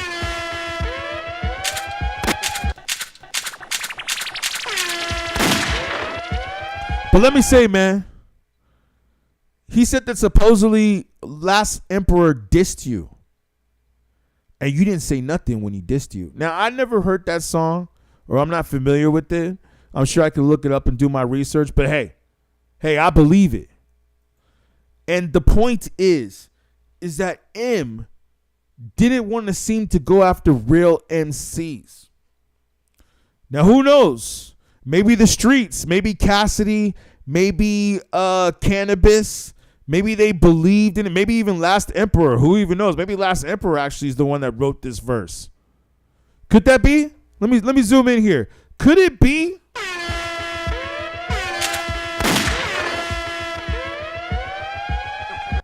Could it be that Last Emperor actually was the ghostwriter for the Benzino diss? Rap Elvis? Man, I could see that, because that verse was just, woo. When he started shouting out, Milk Bone, Last Emperor, where was you at? Pace One. Oh, we don't even need to get into the Pace One. Pace One got a classic under his belt. But a lot of you stands out there going to be like, who's Pace One? You know what I'm saying? That's why sometimes it's like, I can't even debate y'all. Some of y'all, I'm like, hey, you know what? You want to debate? I'll gladly debate you online. No, you want to argue on Facebook and Twitter for like 3 or 4 days. Weeks even, if I let some of y'all. No, I'm sorry. I don't have time for that. Let's just debate so I can destroy you in a debate in less than 10 minutes. Let me just destroy you in a debate in less than 10 minutes. That's what I'm saying, man. So, yeah. I don't know, man. Y'all tell me. I'd say this. Benzino got you on this round.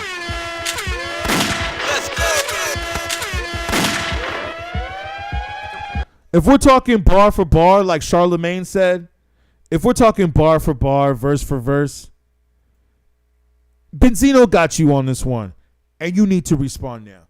You said so yourself in the interview with Angie Martinez that you would never write another rhyme about Benzino.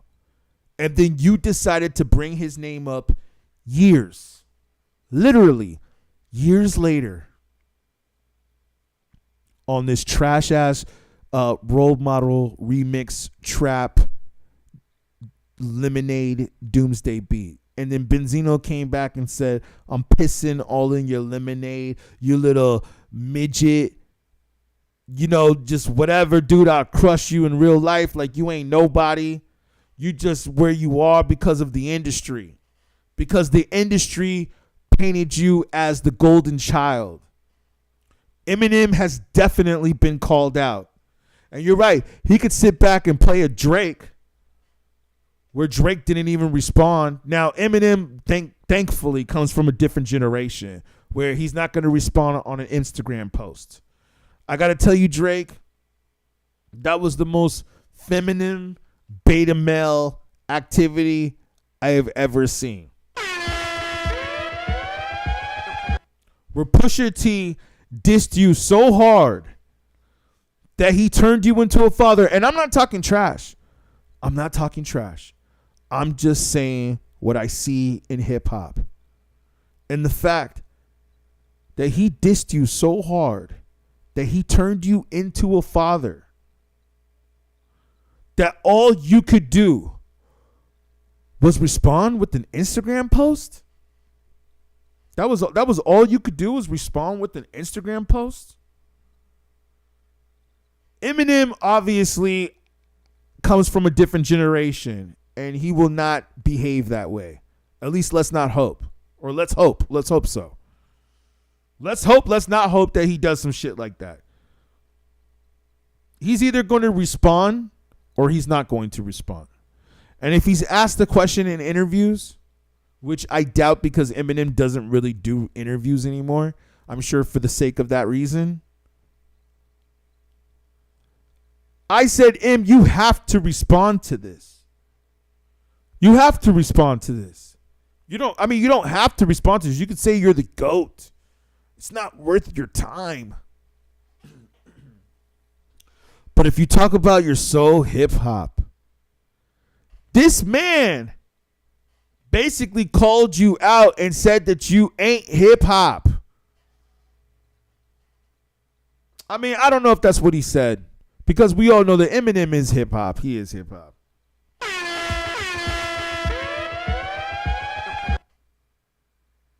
Oh, I got a flag for a violation on TikTok. Your live is flagged for hate speech and hateful.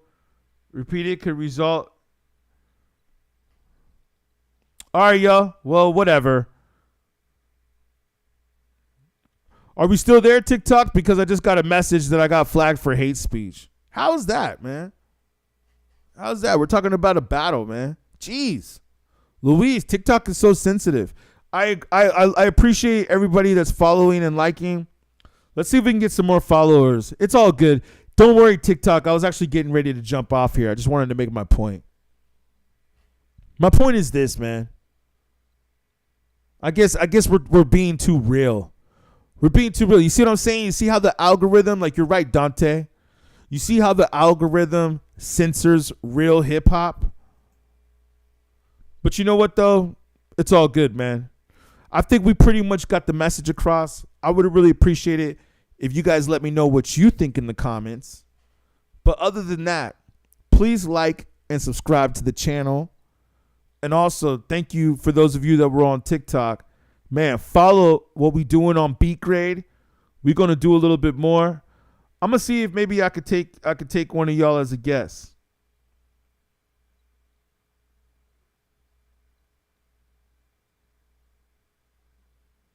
Well, yeah, you're right. I mean, the way these rappers are today, yeah, man, they make him look like he is the best. I mean, he's definitely up there. He's definitely up there. You can't deny that. Let me see. Let me see what y'all talking about, man.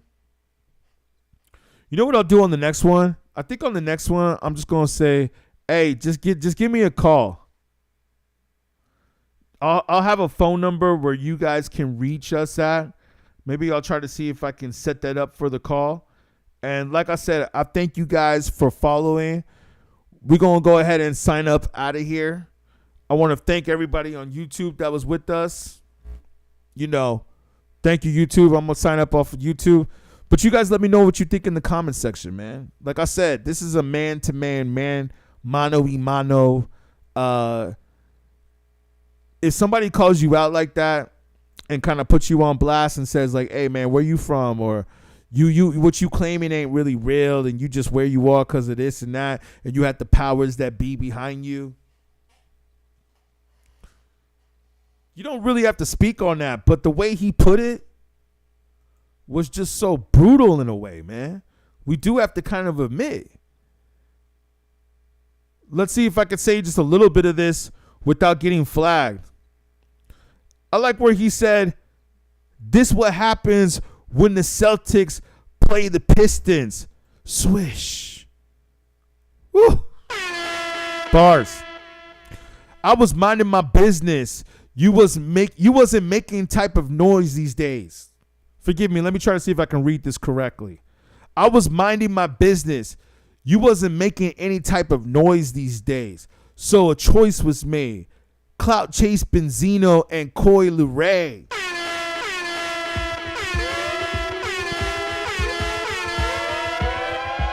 Yeah, I mean, maybe we should just read a little bit of these lyrics real quick before we sign off. Maybe we should, man.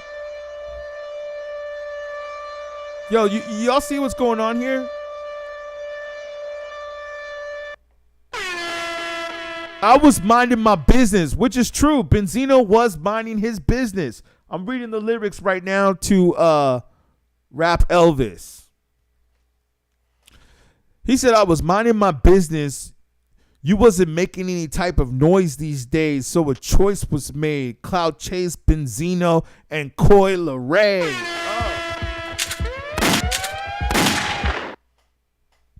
You still in your annoying phase. I didn't know that that's what he said. Now I see what he's saying. I think why he said that is because of the Angie Martinez interview, where he said that maybe you in your second childhood. Hey, what do you call it when a man that stands is a stand? Help me coin that phrase. Oh, man. Okay, so we all heard this. I just want to point out the parts that I was born and raised in my city, Beantown. You shouldn't come for me. I don't know where you from. Let's say Missouri loves company. Oh, okay. So maybe he was just saying Missouri. I'm probably more Detroit than you, because real niggas know me. I was with YBL in 86. Yeah, that's my OGs. And then he was talking about all the people that he knows in Detroit. We all know. This is the part right here, though. Royce left your label. Khan left your label. I'm going up right here. But yeah, Gun left your label. So he's talking about Westside Gun. Because I was like, okay, where was Westside Gun at? Gun left your label. Benny left your label, who, just signed his deal with Def Jam. Khan left your label. Royce left your label. Crooked, I couldn't save you. Yellow Wolf been out here flopping. Heard from Obi Trice only twice and not a word from Stat Quo. Man, this whole verse is just good disses.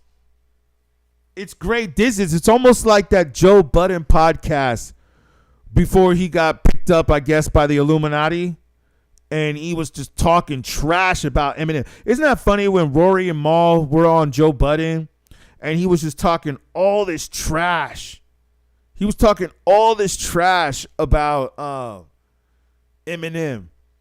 And just like how, like, hey, look at your peoples, man. It looks like you don't even look out for your peoples and you can't go outside. You stay inside all the time. And then after Rory and Mal left, and then it looked like he got the new set, the new co-host, then Melissa Ford, you know, the video vixen, and all the politics came in. Then all of a sudden it seemed like Joe Budden just started getting like, oh, you know what? I think I like Eminem. All of a sudden you like him now? You talk trash about him for like all the times before about how the deal was shady. He didn't put you on there. You felt that you wasn't getting the same attention as him. Just like the video that he did about these chicks don't even know the name of my band. Where it looks like he's just making fun of himself, but really is he telling the truth? Because doesn't Eminem have a verse where he says there's a lot of truth in jest? Which was said before that verse, but I believe he said that too in a verse. I listen to a lot of Eminem, but then again, I study the game.